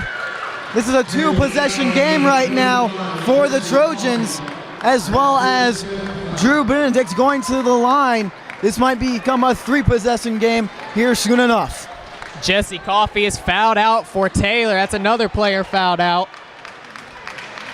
And so coming, his replacement will be a man we haven't seen much of.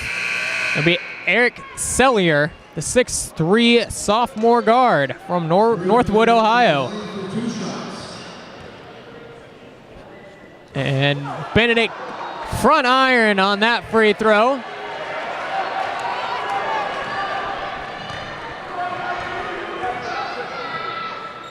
And he gets that one to fall to put this one pretty much out of reach. And Stedham brings it up, pops a three, and the game is over. The Huntington University Foresters taking this one 85-80. A roar from the stands. Forester fans on their feet, ecstatic to win today's matchup, coming down from double-digit deficit early on in the second half, and they were down by 1 at halftime. So great adversity shown by the Foresters coming back against the Trojans. And I think what aided the Foresters is that the Trojans, they just lost sight of the ultimate goal, which is to finish the game.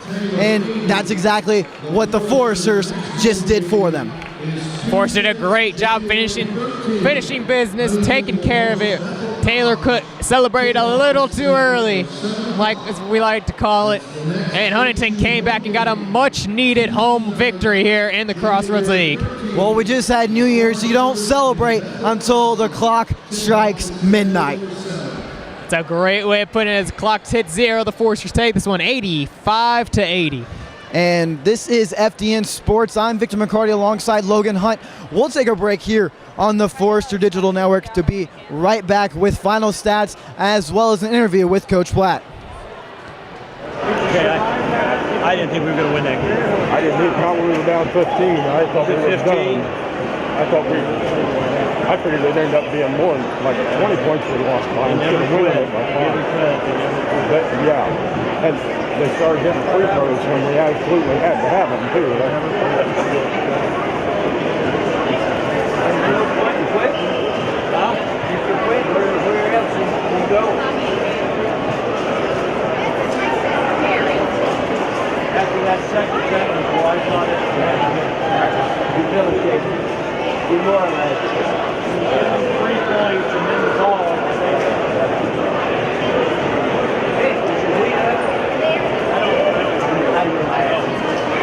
I asked him. I know. Is anybody like that? That looked very good.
And we're back here inside Platt Arena. We'll get to the final stats in just a moment, but we have Coach Platt here at sideline alongside our sideline reporter, Kelsey Cruz. Take it away, Kels. Thanks, Victor. Coach Platt, first of all, congratulations on a great win. How do you think Arizona prepared your team for today's game? That's a very interesting question. Arizona was a great trip for us in terms of being able to do it. We feel very blessed to be able to go out there and do that. We wanted to represent Huntington University in a classy way, and I think we did that. We just didn't play very well on Wednesday. I guess the best way I know how to answer that is we didn't play anywhere close to what we wanted to on Wednesday. We got our doors blown off. We didn't feel very good about it. There was some negative vibe there that we needed to curtail a little bit, especially with a young team, and not allow them to go down that path. So the best thing is to be able to do that, and then to bounce back today like we did is a huge stepping stone in the development and maturity of our team. And that sounds maybe a little cliche or whatever you want to say. I don't even know if that's a word. But anyway, the idea is I thought our guys were more positive. We had more of an energy about us. We didn't get our daubers down to kind of get to feeling sorry for ourselves. What were we down, 14 or 16 points? Yeah, I mean, I'm still trying to adjust to the idea of having all these young guys, and I got to be more positive and all those things too. And we just stayed the course, and I thought the last 6 minutes were huge for us. And so consequently, we come away with the win. Absolutely. Now, Taylor threw several different defenses at you guys tonight. How well do you think your guys adjusted to their different defenses that they would play? Well, I thought we did a nice job. I thought we attacked their zone pretty well, and it got them out of that a little bit. And then against their man-to-man, they're pretty solid, and they're in the right spots. But, it's more about our defensive end at the other end. We had our laws where we didn't do very well, but that last 6 minutes, we just buckled down. We challenged shots. We came away with rebounds that we needed to. We had a little bit of misfortune, some things that went on in the game, whether you agree or disagree. I mean, the tech on Dan hanging on the rim, and I thought his weight was so far under he needed to. That's a tough call. Just some other parts of it were just kind of tough. Even Daniel there getting his 5th foul, he's on the ground because he went for a rebound. He's not trying to foul anybody, but they had to call it. It's just kind of tough in those situations. So to overcome some of those things was big for us, but big play off the bench from Trevor Lockwood, Drew Benedict, I thought really came in and just gave us a big spark, and he's got a lot of savvy to him. We do a little offense-defensive thing with him because of his stature and that kind of thing. We have to, but he understands that, and if he has to play D, he goes at it hard. He got him away with a big rebound. I mean, just some good things happened for our team today, and I don't know. We'll see what next week brings, but I know this Crossroads League can be awful for 7 weeks. It can be either really good or really bad, and we're going to try to make it as good as we can. Well, I think that sounds like a good game plan. Coach Platt, thank you so much for your time, and again, congratulations on the win. Okay, thank you. Back to you, Victor. Again, congratulations and thank you, Kels, to Coach Platt. Foresters topping the Trojans 85-80 here inside Platt Arena. And now let's take a look at the final stats real quick. 85-80, as I just mentioned, 54% as opposed to 47 by the Trojans, 48-40, 54-66, and 28 rebounds by the Foresters as opposed to 33 by the Trojans. The stats favor the Trojans, but it was adversity that favored the Foresters. We got to look at one big stat. It's turnovers. Taylor with 11 turnovers, and a lot of those came late in the ball game with Dan Wool getting a steal. You saw Heinen getting in there, Pippinger having active hands, and that's ultimately what led to that comeback and got the Foresters up and rowdy and ready to go. Just a tremendous job by the Foresters being able to bounce back, as Coach Platt mentioned, 16 points at one point in time. And they lost against Arizona, finished 2014, not the way they hoped, but they started 2015 in a much better note. Definitely an exciting victory here for the Foresters. Like I said, starting 2015 on a high note, and they got Indiana Wesleyan coming up, the #1 ranked team in NAIA, and that one's going to be a fun one as well. That will be a rough one. Unfortunately, I will miss it because I will be in Japan starting tomorrow, and they're actually a day ahead, so it's Saturday today, but it's really Sunday in Japan, so that'll mess with me when I come back. Got a girls' game after I come back on the 21st, but I wish you the best of luck, my friend, and I put you in charge while I'm away. Oh, no. Okay. Freshman in charge. Who knows what could happen? I'd also like to mention congratulations to Amelia Recker scoring her 1,000th point in Arizona this past week. And then also like to mention that our crew once again was short today, as it is almost J term, so not everyone is here today, and we have a lot of people leaving. I'm leaving. 2 of our camera people are leaving, so short-thinned here on FDN Sports. But this has been FDN Sports, a part of the Forrester Digital Network. I hope everyone has a great 2015, and I'll see you on the 21st when the ladies do battle here inside Platt Arena.